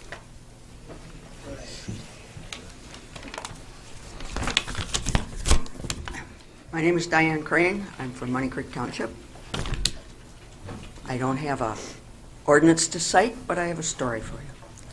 I first saw this part of the state as a kid driving through with my parents. And coming from the flatlands to the west of here, I was amazed by it. I can still remember thinking, I wish I could live in a place like that. And due to the various twists and turns, it turned out that I could live here. I moved to Houston County just over 50 years ago. I raised a family here. My kids were educated in the local schools. They went out to see a little bit of the world, and they came back, and they're raising their families here. They're farmers, small business owners, educators. They're all productive citizens. And after 50 plus years, I'm still amazed by this place. I love it. But now, as an adult, I realize I have some responsibilities too. I have responsibilities to work on the farm where I live, in the community where I live, to protect the qualities that made me want to come here in the first place. People who care about conserving natural resources are used to hearing things like, you tree huggers don't live in the real world, or you all want to go back to the 19th century. Nothing could be further from the truth. There's nothing naive about conserving your resources. There's nothing more unrealistic than thinking you can destroy non-renewable resources and continue to live well. And it's not a reversion to the 19th century. It's looking realistically at what it's going to take to live well and flourish in the 21st century. In every part of this country, when a valuable, irreplaceable resource has been threatened by unwise economic development, Think Redwoods, Everglades, Boundary Waters, Upper St. Croix, you name it. Those areas that have survived been saved by concerned citizens working together with elected officials to resist the push for that ill-advised development. We're up against that same problem here, balancing a quality of life for all against big bucks for a few. If you, as our elected representatives, have the vision to recognize that frac sand mining doesn't belong in Houston County and the guts to stand up to pressures for unwise development, you will have the support of a majority of the residents of this county. If we work together, we can make sure that Houston County continues to be the kind of place that inspires kids and makes families want to put roots down here. And that's the kind of development we need, not frac sand. Thank you.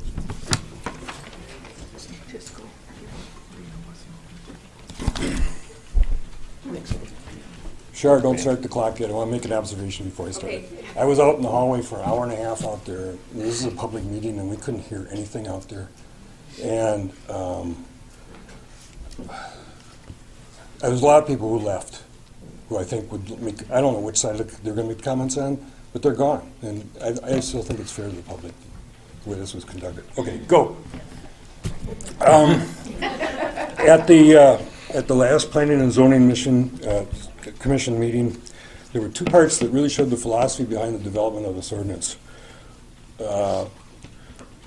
And one of them was, it takes 100 decibels, 1,500 feet to become 50 decibels, which is the state standard for sound.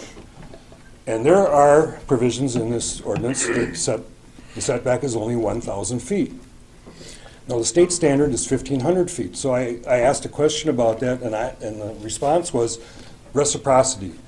If somebody wants to move in there, we want to be able to move in within 1,000 feet. Well, for one thing, in Houston County, you get a variance pretty easily. So if you want to do that, if you want to move into a mine within that 1,000 feet, that's up to you.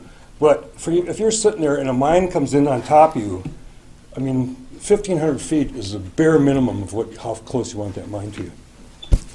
The second thing was, I asked a question about the existing permit review section, and it says that permits existing prior to the adoption of this ordinance shall be reviewed administratively at 5-year intervals. And my question was, well, why don't we have a public hearing on this? And the response was, well, we don't want the DNR, we don't want pollution control agency getting involved with this. Well, these are the state agencies. They're there to protect us. Why would we, first of all, not want to be transparent and have the public involved? And secondly, why would we not want to have state agencies involved in that? Now, President's Day was just a couple days ago, and it was brought to my attention that slaves were considered private property, and you could do with them what you wanted. And I think the morality of that has been established. Now, if I was a business property owner and I wanted to have a strip club to use my property as I wanted to, I'd probably be employing a bunch of strippers and a couple bartenders and a couple of bouncers, and that'd probably be at least as many people as are going to be employed by this mine. Now, it's prohibited because it degrades the community.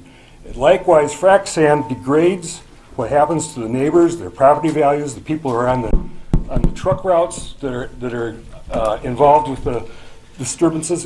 The quality of life, the health and welfare is damaged, and for that we should prohibit. Thank you. Good afternoon, Commissioners. My name is Gretchen Cook. I'm from the city of La Crescent. I'm originally from northern Wisconsin. My dad was a state forester. I was taught to respect the beauty and nature of our world. And I see on all of our tourist flyers, you always show our bluffs. Every city around here shows the bluffs, and I love the bluffs. We don't have bluffs in northern Wisconsin. This one is from Houston County, another picture of Houston County. It would be unethical to destroy the beauty for financial profits of a few that is subsidized by we, the people. We subsidize an industry that may not, shall not, but will destroy our water, our air, our roads, our scenic beauty, and our peace of mind. Nothing but a ban, a frac sand ban, is ethical and just. Thank you.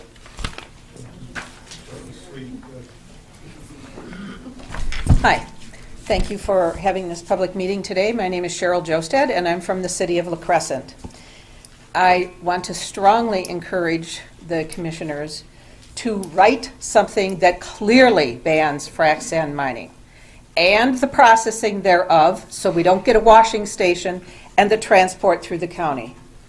And let's just write it. Let's be bold and do it. Many people have said we don't want it. Stand with the people that you represent, and let's all start working together if there is this proposed industry that comes and wants to sue the county. Then we'll stand up to them. But if we cave in, what's to say that the companies aren't going to come and one by one, they're going to chip away. And a big fine to them is nothing to them because they're going to get their valued sand. And we're going to be the losers for it.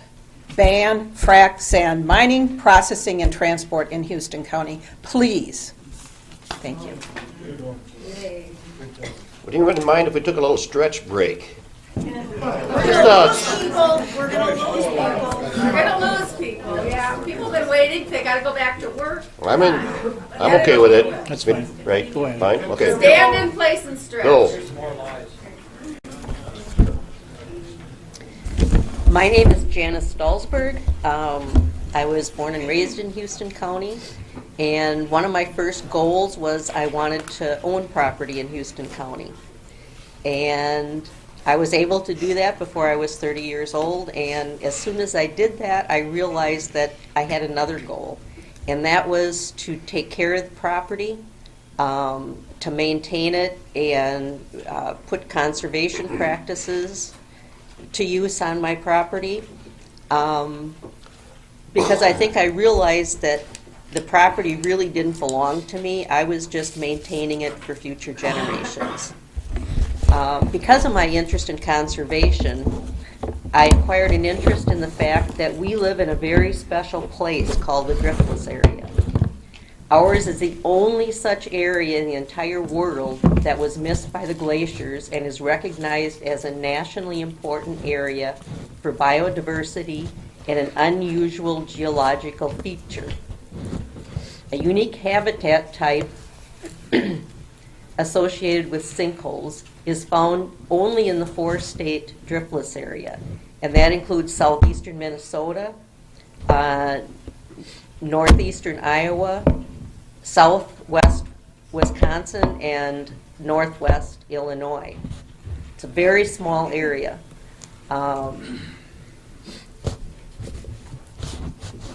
The cold air slopes that typically face north in this area, during the summer, air is drawn underground from the upland sinkholes, cooled as it flows over ice and is emitted through crevices or vents in the bedrock at temperatures at or above freezing. During winter, this process is reversed. These slopes provide microclimates that support and enable the persistence of near exotic plants and animals. I hope that some of the people who are here today have had a chance to look at some of the websites, some of the videos that talk about the driftless area. They mention the things that we have here: Indian burial grounds, caves, nearly extinct plants and animals, goat prairies. They even include footage of the Hoka Falls as one of the prime areas that came about because of the lack of having the glaciers here. And I can sympathize with some of the landowners that they feel they should be able to do what they want with the land. However, I also feel that the land values have increased enough that if they want to sell their property, they're not going to take a loss. They can sell it for farming, for recreation, for whatever. I don't feel that a few greedy landowners should make us lose what we have here in this county. Thank you.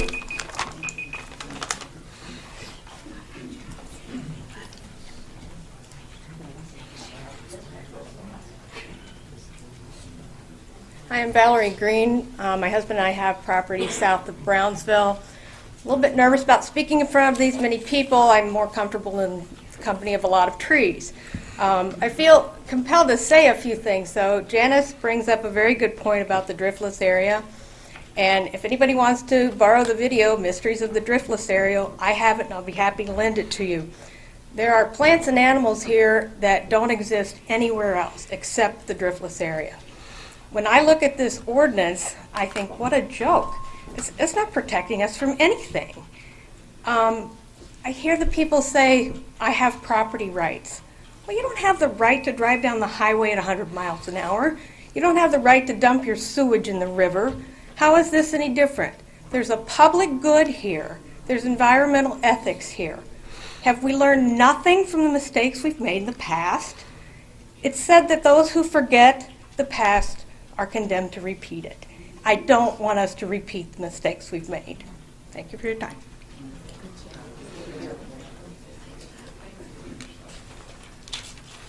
Hello, I'm Dan Barron from La Crosse, and I did take the morning off unpaid to be here. I'm also not comfortable talking in front of anybody except for a group of one or two. So I'm from Illinois. I moved here a year ago.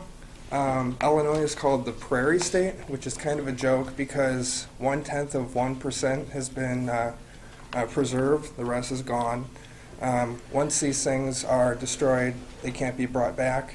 Mitigation is not mitigation in the sense of true environmental well-being and diversity, but rather few limited species. I did write a statement. I think I'd feel more comfortable maybe mailing it in or something, but I just thought it was important enough to stand before you and ask you to please ban frac sand mining in the county. Thanks. Thank you.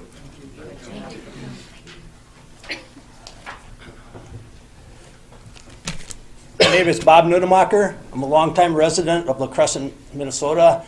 My wife and I moved to La Crescent in 1972, and really at that time grew an appreciation of the beautiful surroundings, the bluffs, the streams, the woodlands that we have. And the majority of the people from La Crescent would like to see those stay intact. During the past few weeks, I've had a chance to talk with hundreds of people in La Crescent and concerning frac sand mining.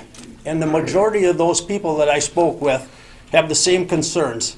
And the majority of those people would like to see the ordinance go back to its original form, just allowing industrial and agricultural use for the mining purposes. And construction. Okay, I stand corrected. That'd be agricultural and construction purposes. And the majority of the people and stuff would just they wanted me to carry this message up to the board. So I appreciate your time. Thank you. Thank you.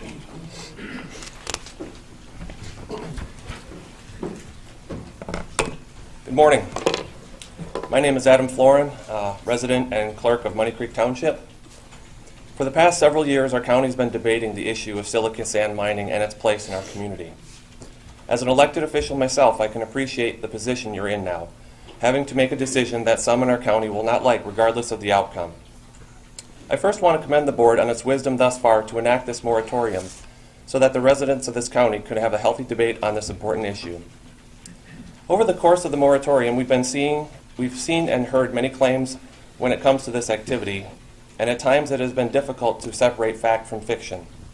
It seems that all too often with an issue like this that affects everyone and where emotions can run high, it becomes very easy to inject personal bias into the conversation.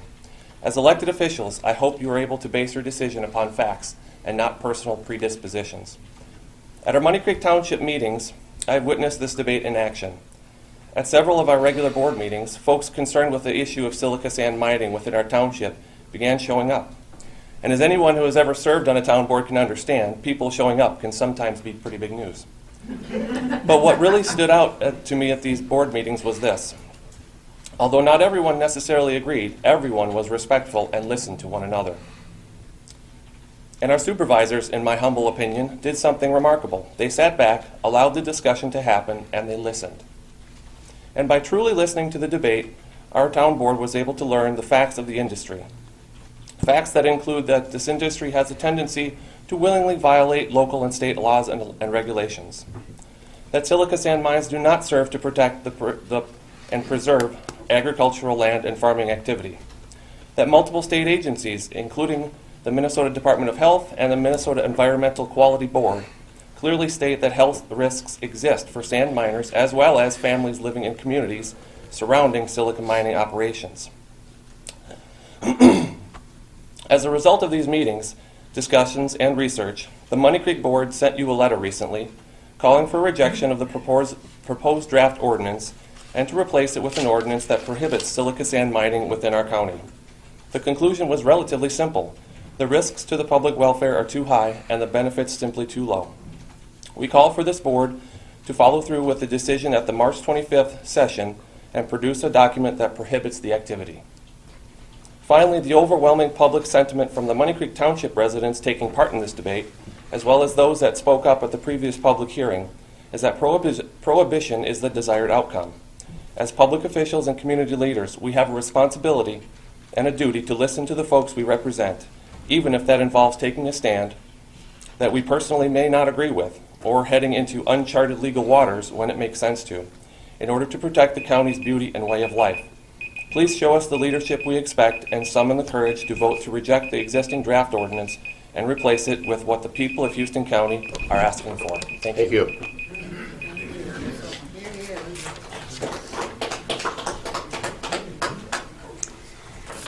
Yvonne Krogstad, Caledonia Township. I appreciate the efforts the study committee put forth, but this draft ordinance as written is impossible to enforce. The only way to ensure the sand is used for construction or agricultural purposes is to follow the trucks from each mine site. Likewise, the only way to limit each site to 60,000 cubic yards per year is to count the loads leaving each mine. Don't count on the sand industry to police itself. It won't happen. For the most part, our mine operators do a good job and we need them. My suggestion as a solution is to instruct the zoning administrator to provide the list to you of the non-conforming mines as is required according to our present ordinance, then follow through with the process which would result in bringing all mines into compliance. Next, amend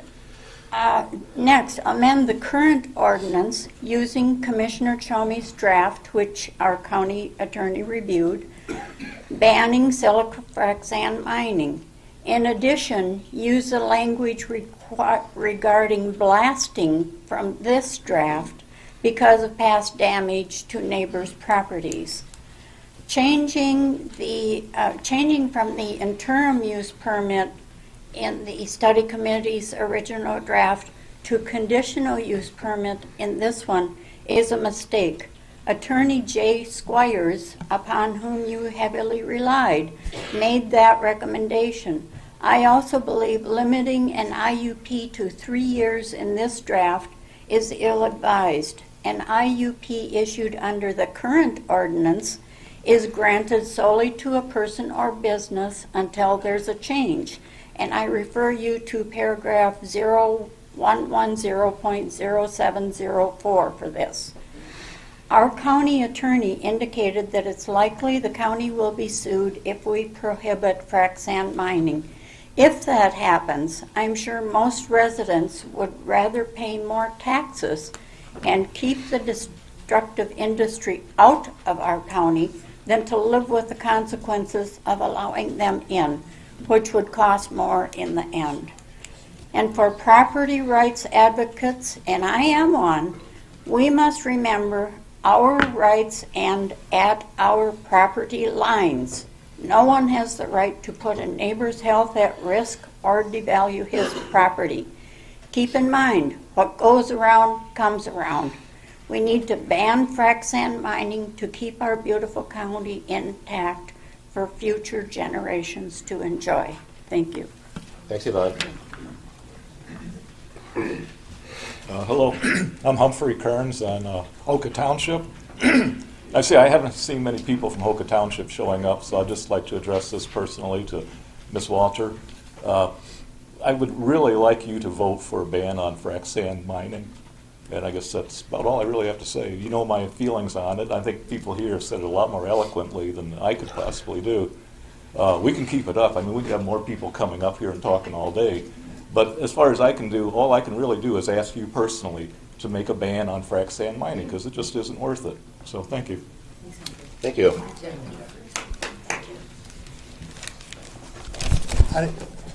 My name's Brad Merkel. I'm from the city of La Crescent.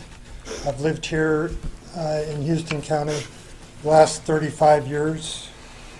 It's more than half my life, and it's come to my attention after living this long that there are certain things that go on in meetings such as this that get skewed in certain ways. So I'd ask that since the word ban cannot be used in this ordinance, I would ask that any proposal made to you in this hearing today where it was requested that the frac sand mining be banned, that the word prohibited be inserted in its place, just so upon review of your board, there won't be anyone saying it was asked to do something it can't do, and therefore all these requests made must be ignored.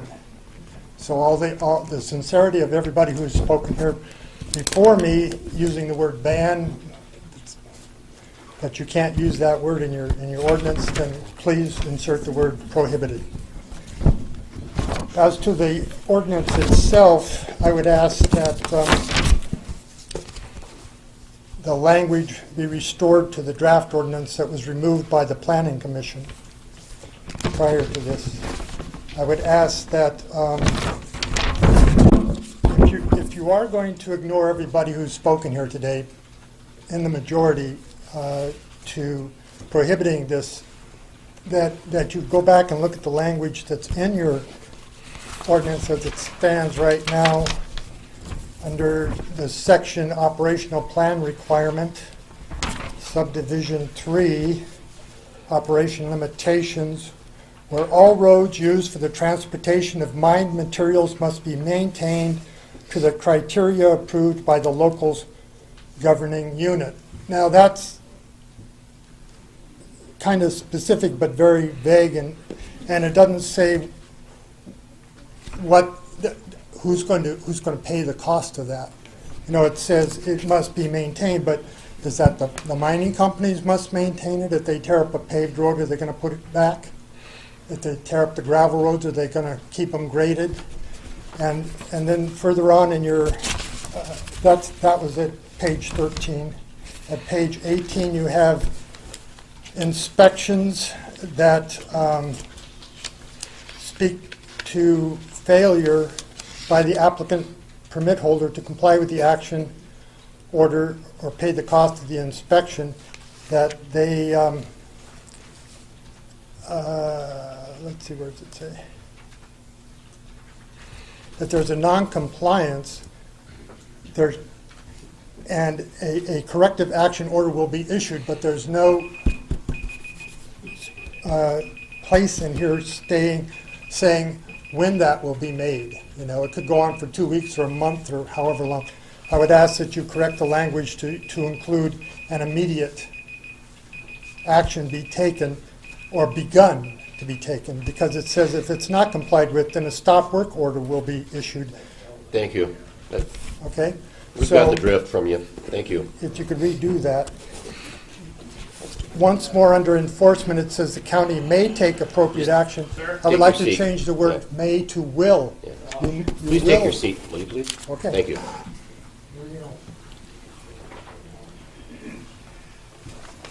My name is Wayne Feldmeyer. I'm from Yucatan. You guys are having fun today, I can tell this. Tell you what, yesterday I went up to see Representative Gene Pulowski. He said frac sand mines near San Charles had many people concerned about the air pollution from frac sand in that county and did not have the resources and equipment to monitor the air quality. So the state came down and the state put in air equipment to monitor it. And Mr. Pulowski stated more than once, there was absolutely no pollution from that the state has got. And if there was any pollution, all you people that are saying it's polluting and it's going to make you sick, you're telling us that the state is wrong, and the state is monitoring it right in our counties here. Please address the board. Yeah. This way, please. But it's like this. So many people come here, and half of these people came here and told you it's going to make you sick, it's going to do this, and it's going to do that. 90% of those people never went to a frac sand mine anyway. And if you've ever been to a frac sand mine, you'd see they're very well run. Enough. Thank you for your time. Thank you. It's enough.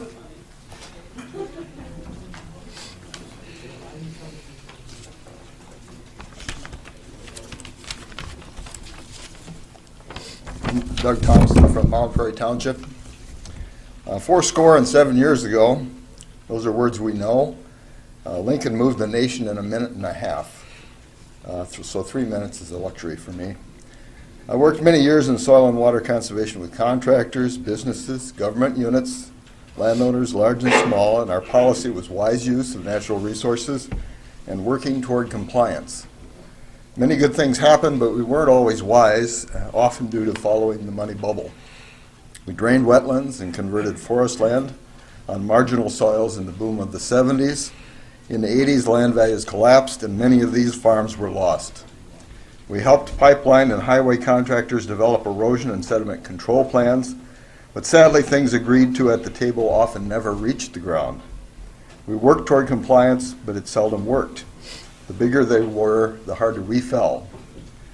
This county's history provides a strong lesson. From the turn of the century through the Great Depression, there was terrible erosion of these fragile bluffs. But that slow disaster gave birth to America's conservation movement, and this very region led the way. The tough land-use ordinances you have today reflect the experience of your predecessors. Their work led the state. These do restrict certain economic opportunities, but we should thank those people every day for long-term protection of agriculture, forestry, hunting, fishing, and tourism. The public comments to this ordinance come from quite different camps, raising many important points. None of the people seem happy. Some are scared. For the environment, public health, and safety, it's a big step backward. For the existing quarry operators, it's over the top. And for the large frac sand operators, it's not enough. Some say if nobody is happy, you've found the right balance. But I think it means this ordinance is just wrong for this county. Arguments for property rights are powerful, but sometimes they hide a short-term gain, and it's hard to see a bubble when the promise of money and jobs is so intoxicating. This is someone giving you money to dig holes in your yard, which you'll then have to use to fill them back up. It's a more powerful argument to be responsible to our neighbors and our children for the long run by doing the best to protect water, air, our landscape, our way of life, and our people's progress. Which path is worse? Rejecting this ordinance, later learning opponents are wrong, or enacting this ordinance, later learning that opponents were right? 407 years ago from now was 1928, when leaders here saw they were on the wrong path. They bravely stepped up in the 30s. I hope we honor that legacy by banning frac sand mining. I think Lincoln would say, it is for us the living to take increased devotion to that cause for which many gave full measure, that this government and the resources it protects of the people, by the people, and for the people shall not perish. Thank you.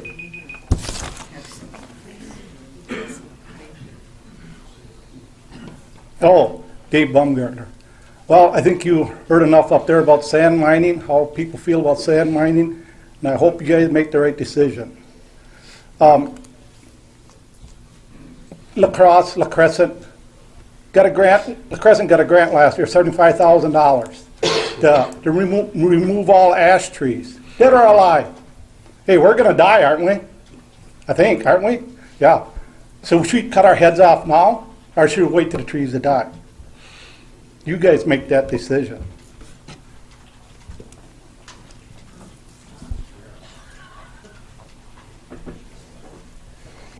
Greetings, good morning, or good afternoon, Commissioners. My name is Jeremy Chips. I live in La Crescent, Minnesota. I'm also an insurance agent, in life and health in Minnesota, Iowa, and Wisconsin.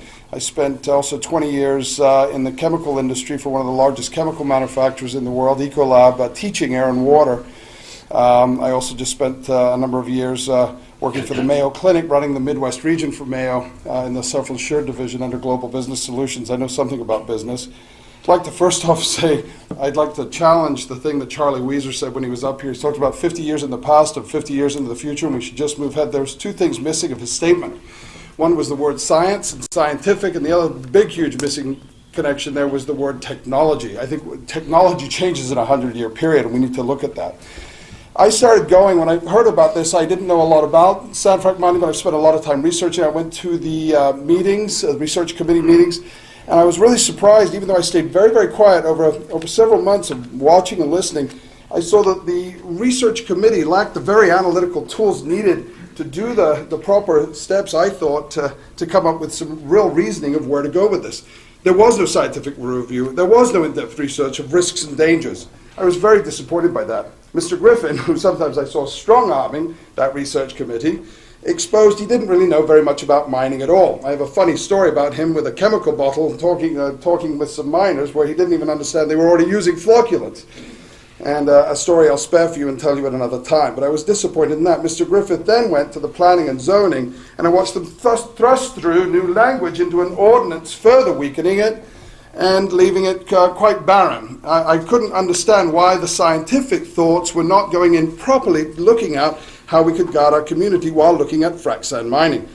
So that night, when planning and zoning passed this ordinance, which you now hold, I personally think may very well be defective based on error, poor research, and no proper planning or forethought. It was rushed through. In closing, I'd like to share with you the Department of Texas, where we have the supply for the demand. In Texas, they're doing the fracking. Just a few weeks ago, they released a story. The state of Texas and the government agencies and the DOT is very, very worried. Why? Because in those fracking zones, we have now noticed year after year a complete increase in mortality, deaths on the roads in fracking zones. People are dying from trucks and sleepy drivers. I ask you today, as I close, one thing. Are we, as the supply zone, will we probably have, even if it was conservative, not 50%, but could we be looking at a 20% or 30%? I'm an insurance agent, I look at statistics.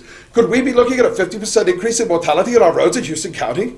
And if so, I ask you in the most respectful way, not to be rude or crass, but if we have a young woman who's killed in a minivan, or a young child, or some single dad, or somebody who dies, will you join me at the first funeral of anybody who is killed by a truck in frac sand mining? Because I think we may have to address that as well. I'll be at the funeral, and I would invite you as well. Please make the right decision and change this ordinance to prohibit frac sand mining. Thank you very much.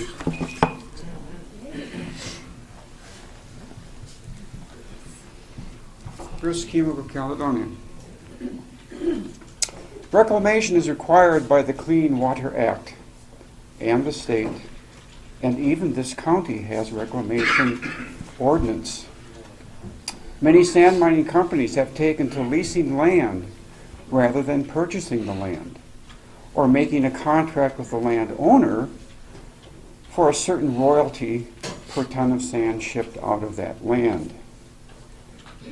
The miners do get the reclamation permit, but if they decide to pull out with no notice, or they go bankrupt, the owner of the land is left with the reclamation responsibility.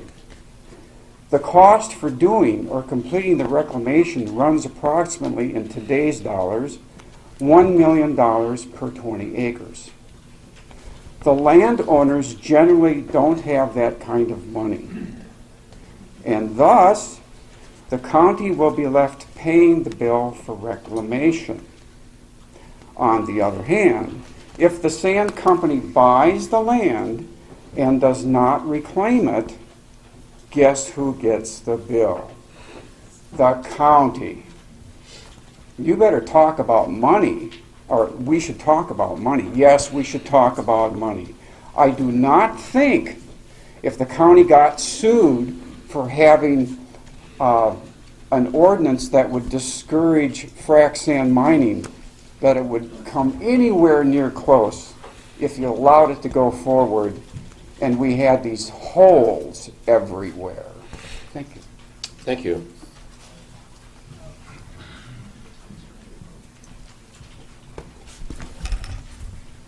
Good afternoon. My name is Marilyn Frown-Crown-Buyer from Houston Township. Recently, Minnesota has been ranked the #1 state in the nation for quality of life. Houston County has the largest biodiversity of all the 87 counties in Minnesota, this #1 state in the nation for quality of life. On Thursday, December 5th, 2013, a meeting about designing the International Owl Center in Houston was being held.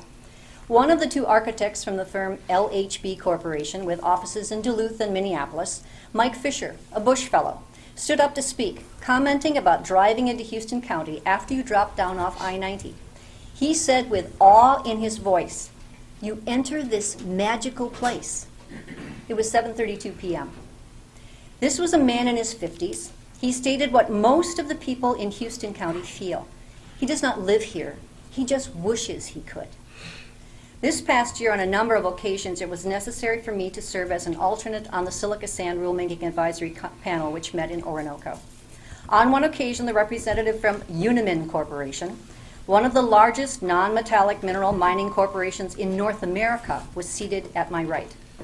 On a break, I asked if he had ever been to Houston County. He smiled, nodded, and said, "Yes, I have, once." I asked him what the circumstances were, and he told me Unimin sent him down here to meet with an elderly gentleman who owned quite a bit of property somewhere near Camp Winnebago. The man wanted to preserve the land for wildlife. Unimin Corporation was seeking to purchase the land and donate it to the Minnesota DNR as a tax write-off. He was given his driving directions by the elderly gentleman, who brought him in some curving back roads which he couldn't even remember, up hills where the trees cascaded over the road. He told me he was amazed at the beauty he saw.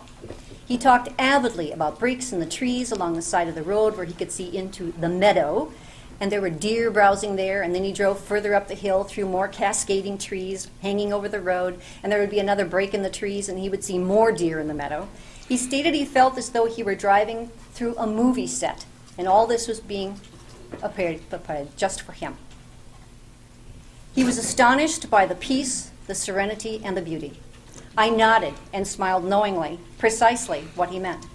I asked him if Unimin bought the land to donate to the DNR, and he said no, the elderly farmer decided to make other arrangements, but it would be kept safe for all time for the animals. I then asked him if after his visit to Houston County, did he believe any expansion of our current mining for agricultural and construction purposes should be expanded into frac sand mining, if it should be allowed. He looked down at the table for a moment, and he took a deep breath. He turned his head to the side to look me in the eye. He exhaled and said one word, "No."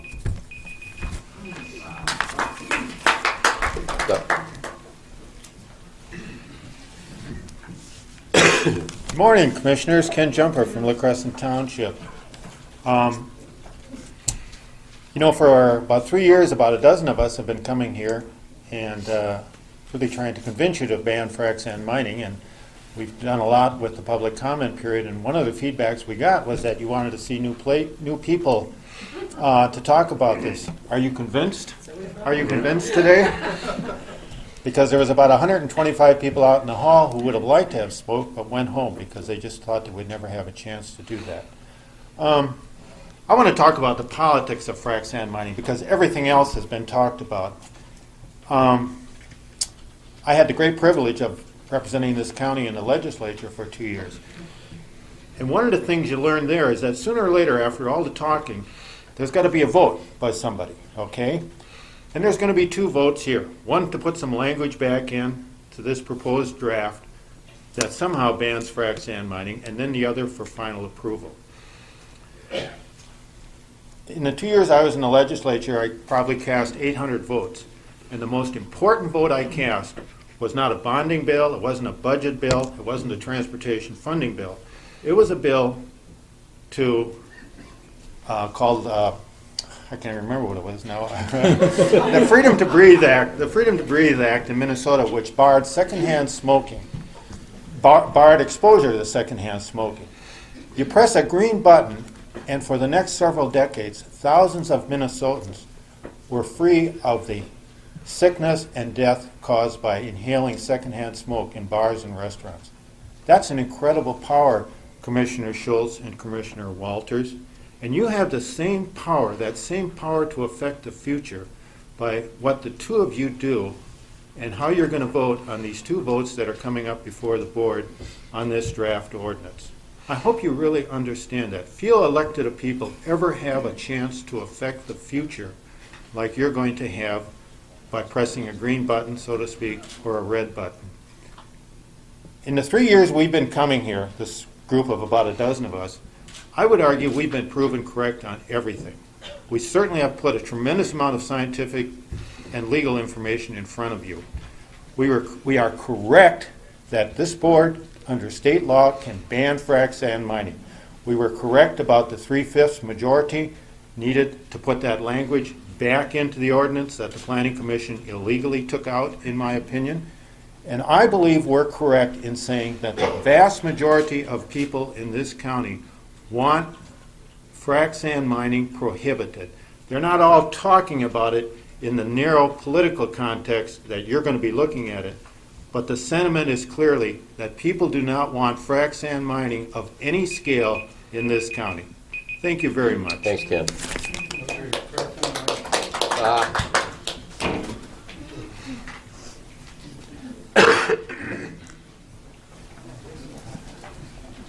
Morning, Commissioner. Morning, Mary. I'm just asking for maybe an additional 30 seconds. I've condensed my remarks as quickly as I can, and I'll talk as fast as I can. But as your health official, I would like to be able to have an additional 30 seconds or so to finish my comments. Can you get a mic?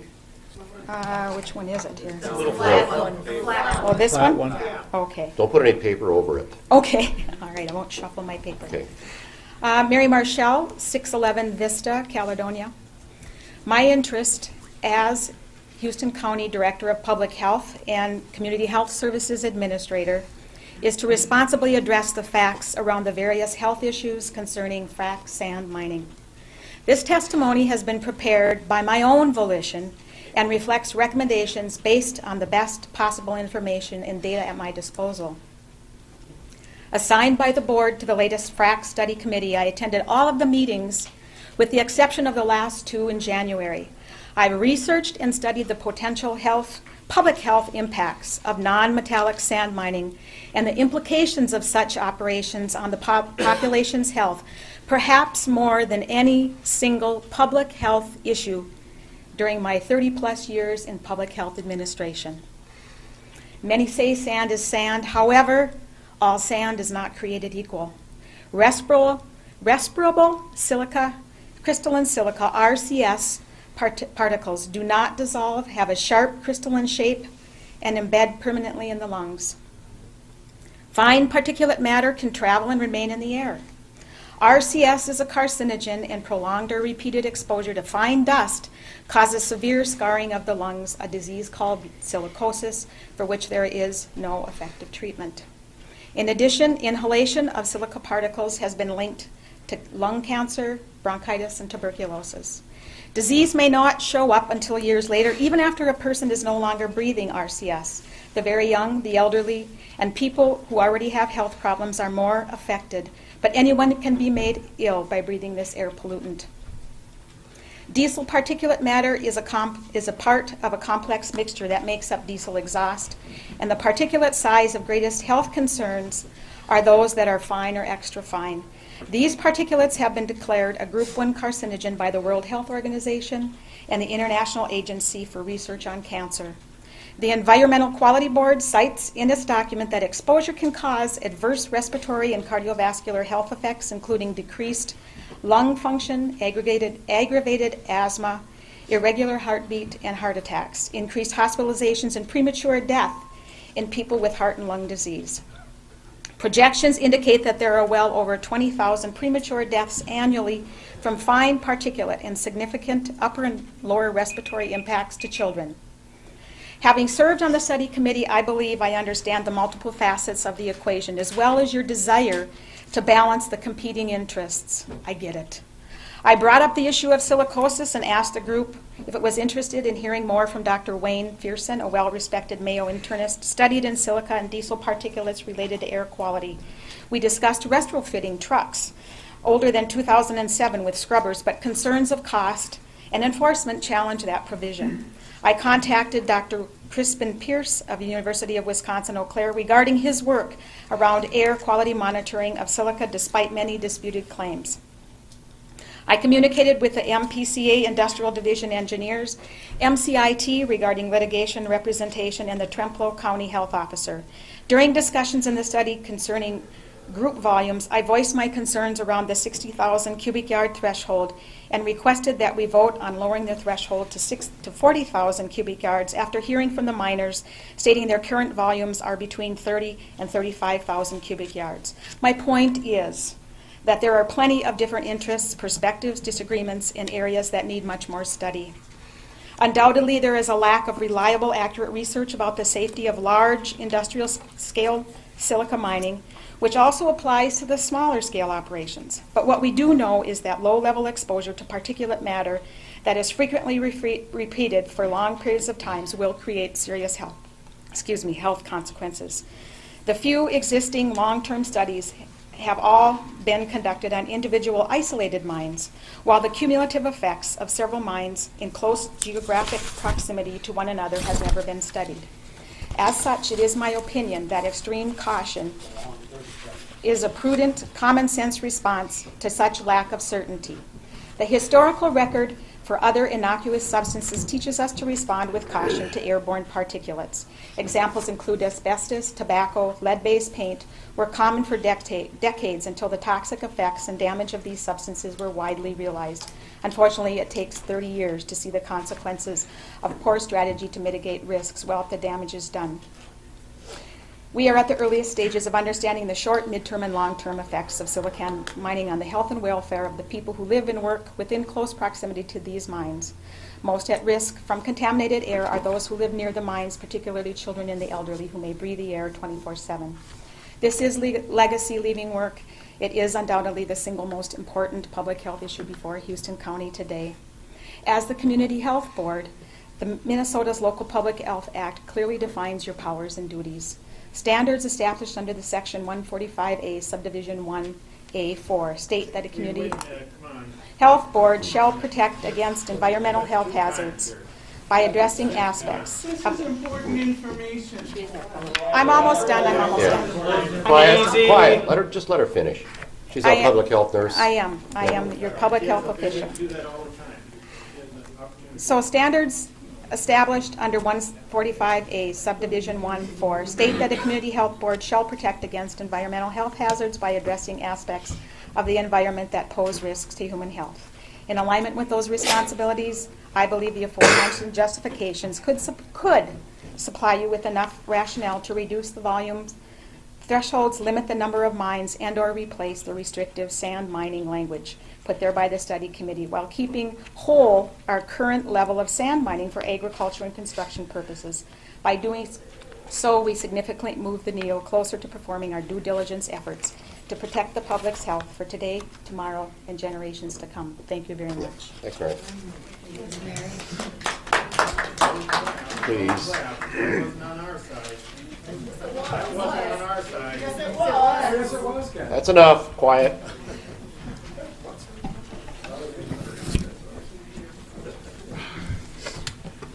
My name is Dale Emmett. I live in Money Creek Township, on the Root River, west of Houston, in a beautiful valley there called Perkins. I'm on the Money Creek Township Board and chairman. Our clerk gave a piece on our position on the township here. We are for denying frac sand mining. I guess I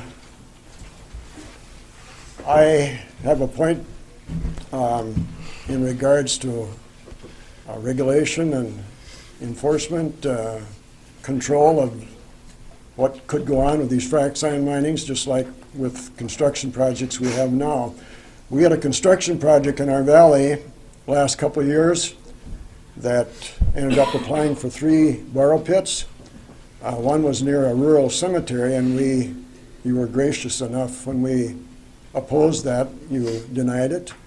They applied for 2 more along a farm field from 2 property owners, and about 3+ acres on each one.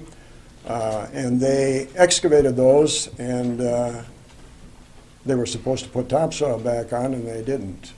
At least not enough so they can crop it. So there's a 6-acre area there of wasteland that, was cropland. The cemetery area, I checked with the courthouse. Excuse me, back up here. After a few weeks, one Sunday, we come home later in the afternoon, and during the day, someone had been up there with a dozer, and they completely excavated the denied borrow pit area and down one side of this ridge next to the cemetery. So now we've got that raw hillside to look at. Now, I don't know whether it was out of spite or what it was, but upon some research at the courthouse with the document describing the cemetery, half of that proposed borrow pit was described as cemetery burial area in the first place. So they never should have even been able to apply there. But I just think about, here you drive in our beautiful valley there now, and you look one side of the road and you see this 6-acre piece of wasteland, and the other side you see this raw hillside next to this beautiful cemetery area. And if we can't regulate and control and enforce people not getting these things done right now, how do we propose to dealing with frac sand mines if you were to allow that? It's very disheartening to see this every day. I guess that's what I had to say. Thank you. Thank you. Thank you.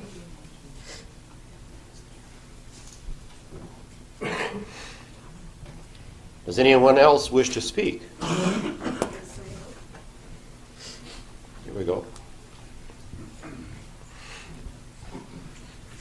Yeah, I'm Conrad Curran from Blackhammer Township, and the body politics got a big decision to make here, and you heard a lot of testimony, and I guess I kind of wanted to address the process that's going on.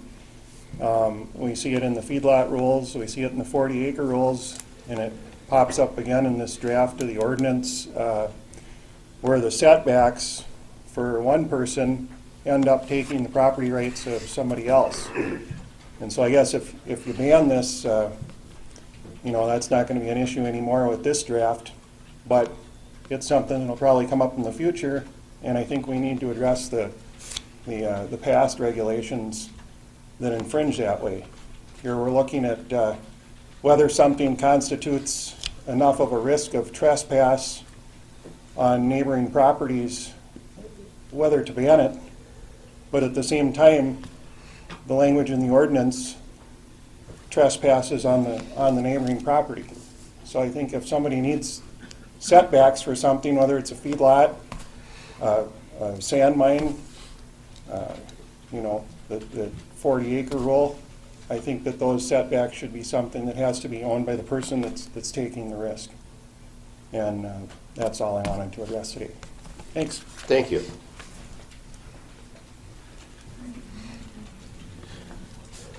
Does anyone else have any comments, statements of any kind? The board, do you have anything you want to ask or talk about? I'd like to thank everyone for coming in. This was very good input, excellent input. It kind of sets my mind to thinking of different ways that we can prohibit, really restrict the mining operations that are proposed. I guess at this point we don't see anybody around the corner trying to get in. I think, Justin, you've got probably a different story to tell, but Yep. As a board, I don't think we want it either, but we don't want to infringe on people's land rights. So we'll do the best job we can to try to keep this thing limited, if not eliminated.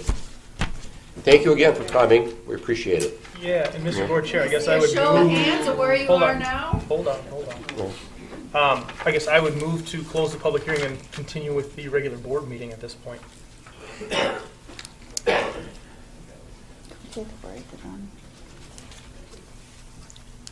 that a motion? Yes. I'll second it.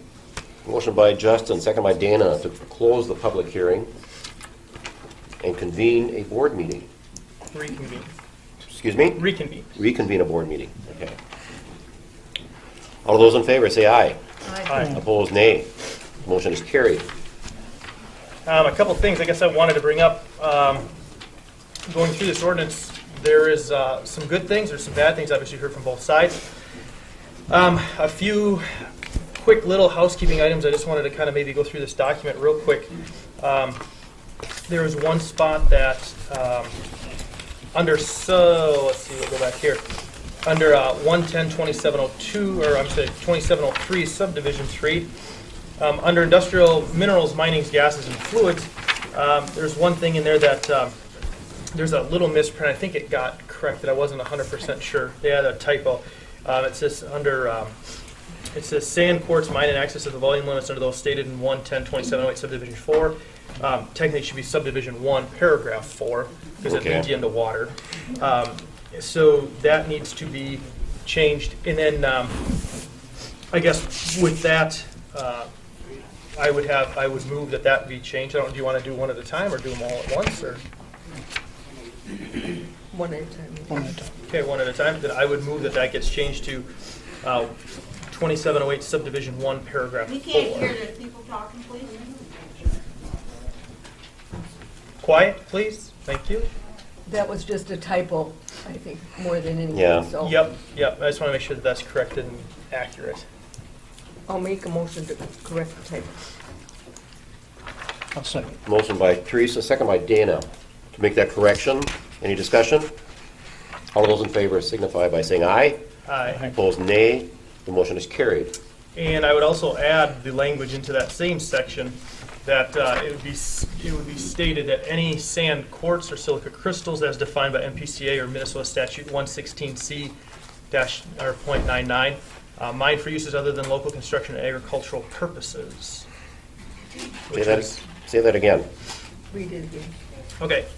After that sentence, In the same subdivision. in the same part, subdivision 3, that the language that was originally put in be reinstated and said as such: any sand, quartz, and or silica crystals as defined by MPCA, Minnesota Statute 116C.99, mined for uses other than local construction and agricultural purposes.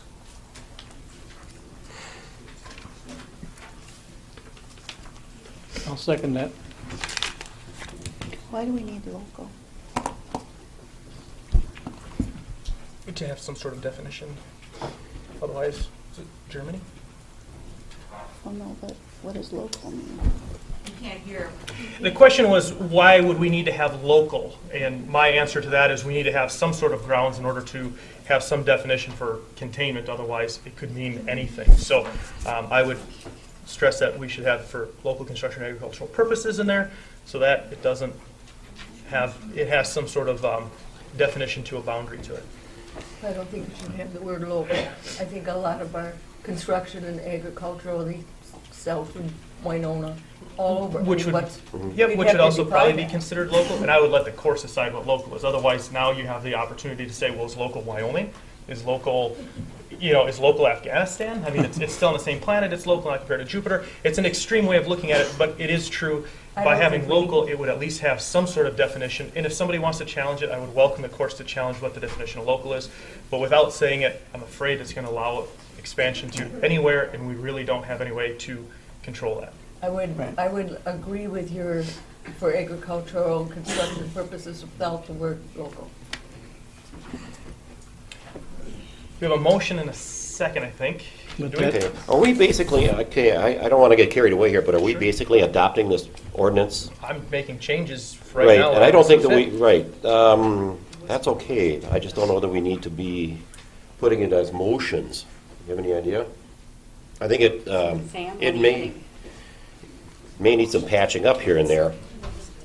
Well, I guess it's my understanding right now, there's a motion on the table, it's a second. The board needs to deal with that motion. I mean, as I indicated yesterday, you can decide on Commissioner Zelinski's motion by a 3-2 vote. I guess that's where you're at right now. And I guess I don't want to be in a position where we're adopting this thing as it is.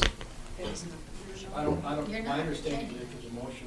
We're going through Yep. texting. Text amendment. amendment, yeah, that's what we talked Okay. about yesterday. Okay, motion is made by Justin, second by Dana. All of those in favor say aye. Please roll call vote. Just Yeah. to clarify, is it with the word local or not? That's correct. Yes, this motion is with the word local. With the local, okay. And Roll roll call, call. please. District 1, No. District 2, Yes. District 3, No. District 4. You Sorry, were excuse supposed to be me. Oh, I'm Yeah. sorry. 4. No. District 4, No. District 5. Yes. Motion fails. So, I would make a motion to have the same wording without the word local. Have it for construction and agricultural usage. I will second that. Motion made by Teresa, second by Justin, with changes. Taking the word local off. Okay. Any discussion? No, roll call, please. Roll call, please. District 1, Yes. District 2. Yes. District 3. Yes. District 4. Yes. District 5. Yes. Motion carries. Next thing, I guess I would like to point out under These are all text changes? correct, 110-2706. I will get to that in 1 second. Let me just find out where we're at here. So it'll be under 110-2706, and it will be under subdivision 9. Okay. It'll be on page Five. 6 if you guys are on the same page. I believe. Prohibited activities, page 5. Yes, that's correct. I got 5.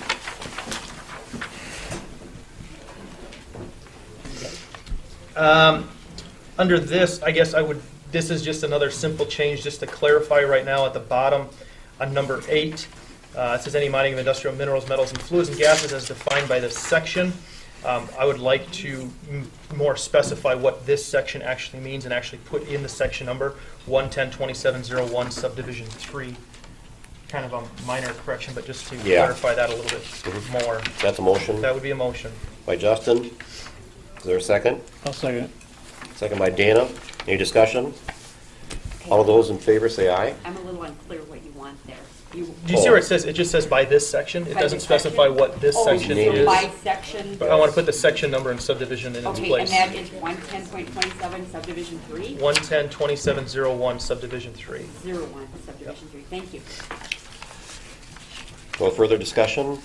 All of those in favor say aye. Aye. Opposed, nay. That motion carries. And on that same section in number 7, is any designated processing transload site for sand designated for uses other than, I would like to insert the word local construction and agricultural purposes right there as well. And that is a motion. What number is that? Number 7, same spot. Okay. I'll second it. Motion made by Justin, second by Dana. I don't like the word local again. I would like to try and get a handle on that, just so that we don't have big processing facilities here that is taking from one county to another and using our county as their drop-off site and getting out of hand. I don't mind, we already have right now transload facilities in processing for local stuff currently. I get a little bit concerned when we don't start specifying local and we're allowing other people to use our county as a dump site to drop off and pick up to go elsewhere. I think the people have spoken very loudly today and would like to see that regulated a lot more to make sure that this doesn't get out of hand. Using the word local would do just that. So that is why I would make that a motion. I already seconded, right? A second by Dana. Is there any further discussion? Roll Teresa, call. do you have any questions? Why don't you like the word local? Because I think we're restricting it to a point where who's going to define word local? I mean, it's Well- Fillmore County, Winona County, Olmsted County, where they local?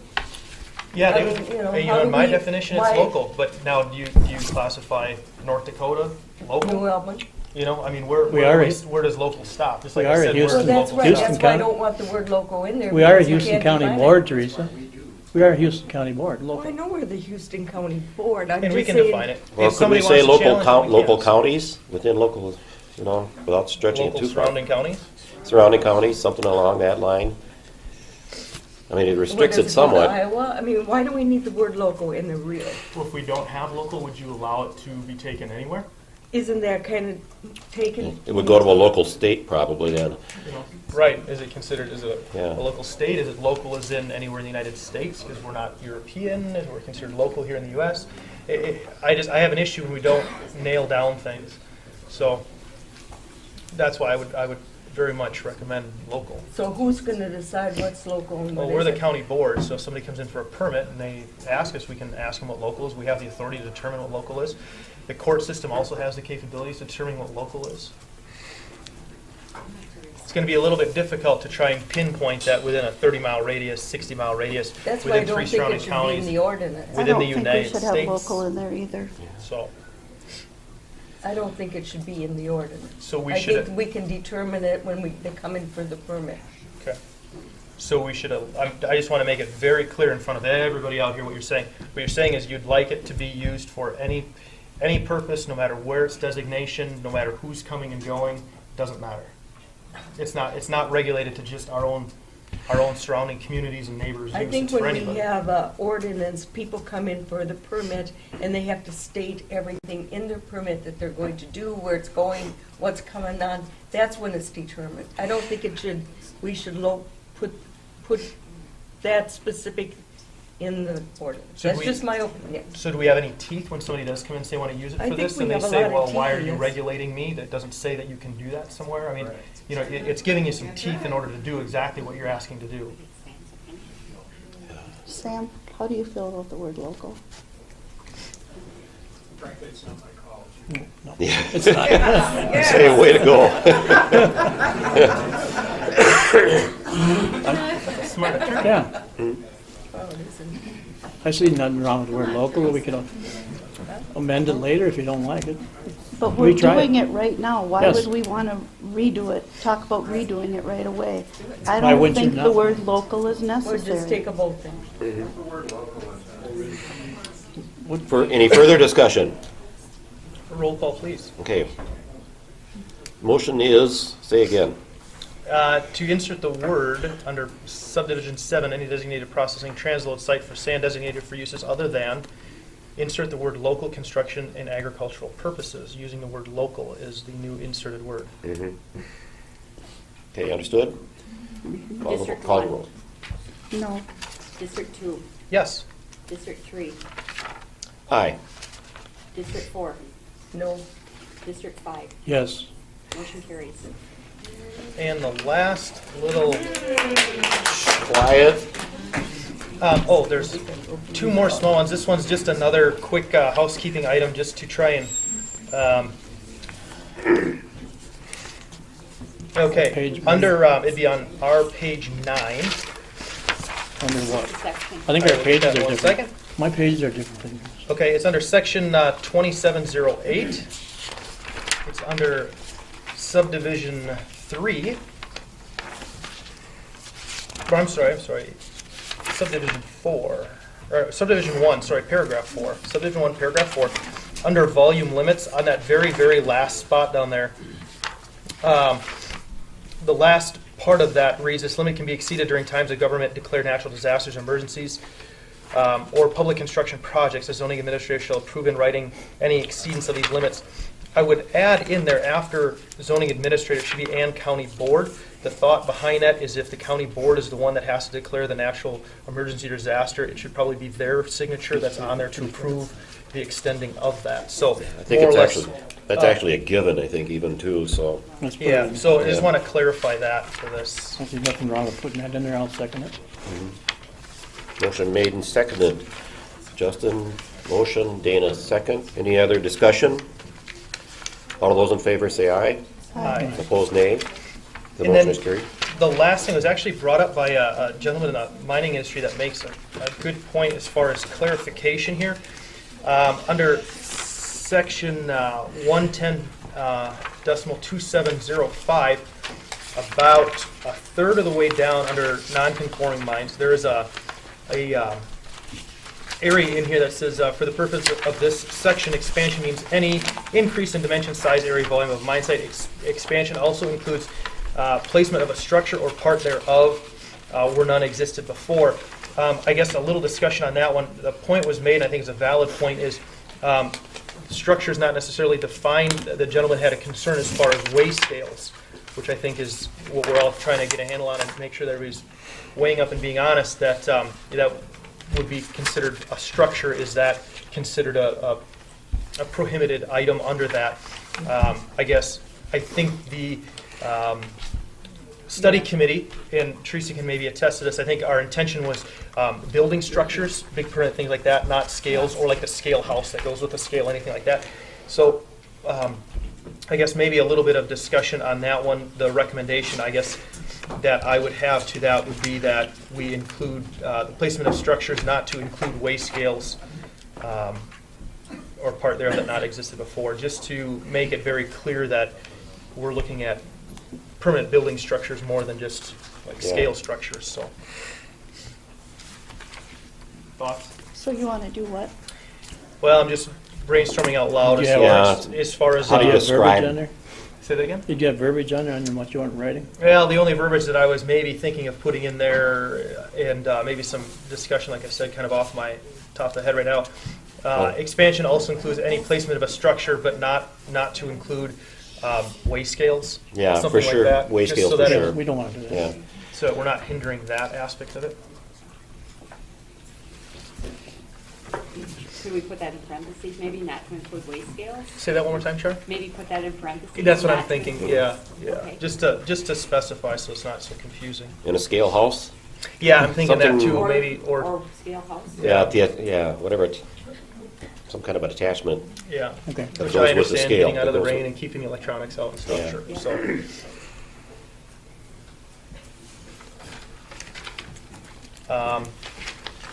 That is the corrections that I have seen so far.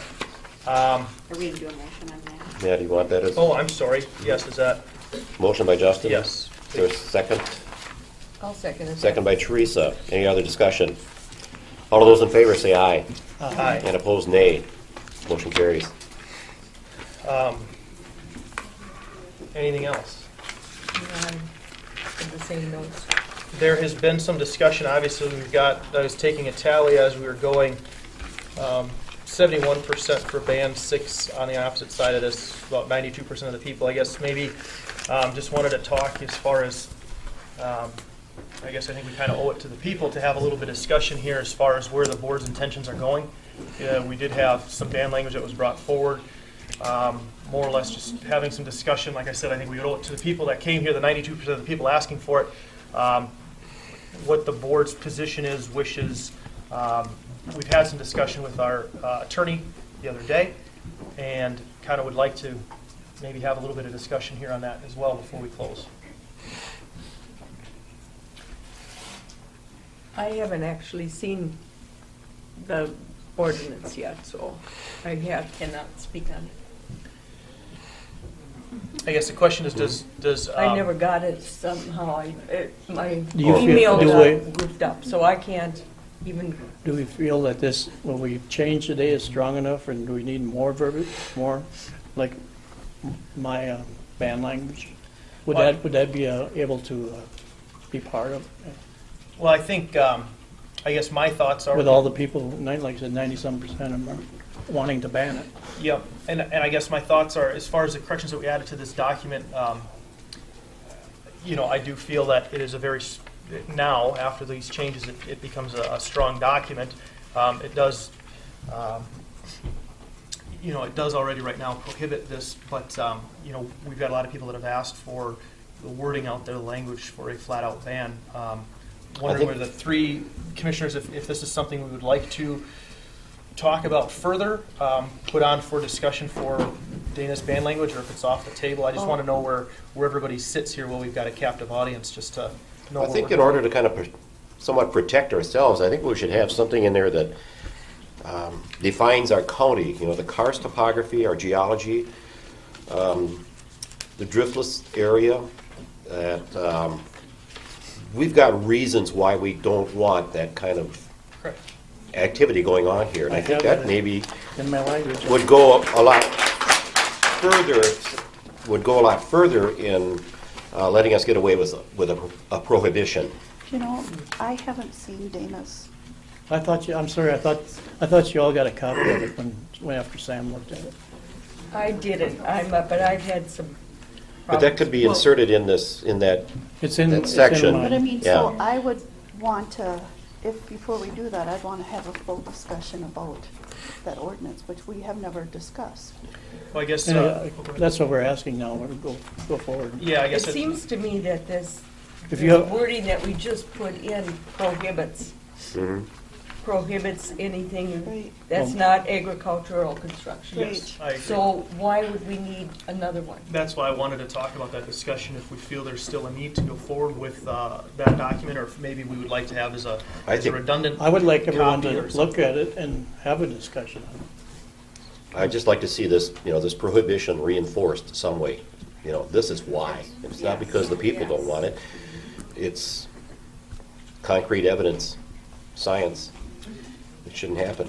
Would you support then, if we, Steve, I guess, would you support the idea if we send this to our county attorney, Sam Yant, to put the findings of fact together to complete this mineral extraction, and then just continue talks possibly on a ban, or like you said, the reasons thereof? Yeah, we have, basically we got a prohibition in there. It's prohibited, already have a- but really support it. Correct. With a good, solid, concrete reason. We why- already have the Well, prohibition that would be with there. it We in our just need findings. the In- findings. Yep. I would put it in the. Findings of fact in here. Yeah, well, actually, yes. Okay. Yes. Okay. Okay. So you want the findings in fact added to the ordinance? Well, no, it No, has no, to that- be, in order to adopt it, you have to have the Yeah. findings of Right, fact, which correct. Steve's saying, Mhm. just to make sure that we've got it ironclad, Yeah. reasons why, correct? Is that what I'm understanding? Mhm. Yeah, I just don't want it coming back at us. Correct. If we go to court, I want to win. Those findings and facts would be available. I have findings. Could we use part of my stuff? I got findings in here. Yeah, not for I this think- county. I think there's some things in here we could really use. I'd like to have it right explicitly from this county. I think with the attorney, with looking at, he's seen both of them now. And I think he can use some of that language He to can- help yeah, justify. we can probably use The language some. is fine, I guess, but, I think we need to. I do have some findings in here that would be good for us. Any other questions as far as this goes? Otherwise, I would entertain them. Oh, go ahead. Sure. I was just going to say the same thing probably. I entertain a motion that we send it to the county attorney for further review. Yeah, and I would say for findings of fact. Yes. Yep, yep. Mhm. And then I would say, Attorney Yant had mentioned too, he needed about a week or so to get that put together. So I would say that next week will be what, the 24th, correct? Yes. So I would say to bring back to the board for final approval on the 24th would be the only thing that I would say. If he can get it done, yeah. Have it on the agenda. And if for now, we could bump it a week. But Right. for now, I'd like to put Yeah. a timeline that we give it to him for the findings of fact for final approval on the 24th. Sounds good. Mhm. I think yeah. As long as he's able to pull So are it off. you seconding Judy's motion? You know what, I apologize, Judy, I probably ran over if that was a Yeah. motion. Yes, that was her. That was a motion. Okay, so what I said was fine with you with it by the 24th and finding the fact? Well, I don't even think we need to put the date in. I just think that we need to turn it over to the county attorney to review and give us findings and facts. Okay, I will second that. Motion by Judy, second by Justin. Any other discussion? Hey, just for fun, for the record, can we have a roll call vote? No. Just so we Just all. so we're Well, let's see how unanimous. this goes. Okay. District 1. Yes. District 2. Yes. District 3. Yes. District 4. Yes. District 5. Yes. Motion carries. Wow. All right.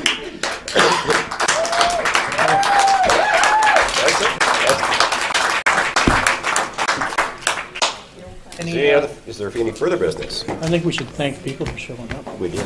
Brian? Yes, Brian. Your amendment earlier for the industrial minerals? Correct. You're at subdivision 3? Which subdivision? There's two of them. Subdivision 2, the industrial minerals. Yes. You want your very last amendment to the subdivision 2 for reference, right? Is your reference Hold on one second. It's referencing the volume limits, which is on 2708. Okay, well, that was actually a typo. Yes, do you see where that is, Brian? Because it was referencing the wrong subdivision. It didn't send you to the right. Oh, that one. All right, if nothing else, I guess. Second, I want to make sure that we've done that. Yeah, you see where I'm talking? Right here in 4. Volume limits, yeah, you see it was the wrong one. It said subdivision 4, this was paragraph 4, subdivision 1. Yeah. All right, Quiet? quiet, please. Yeah, quiet. No, not yet. Anything else? Quick? Is there any Otherwise, further business? I will move that the special meeting today be adjourned. Is there a second? Second. Motion by Justin, second by Judy. Any other discussion? All of those in favor say aye.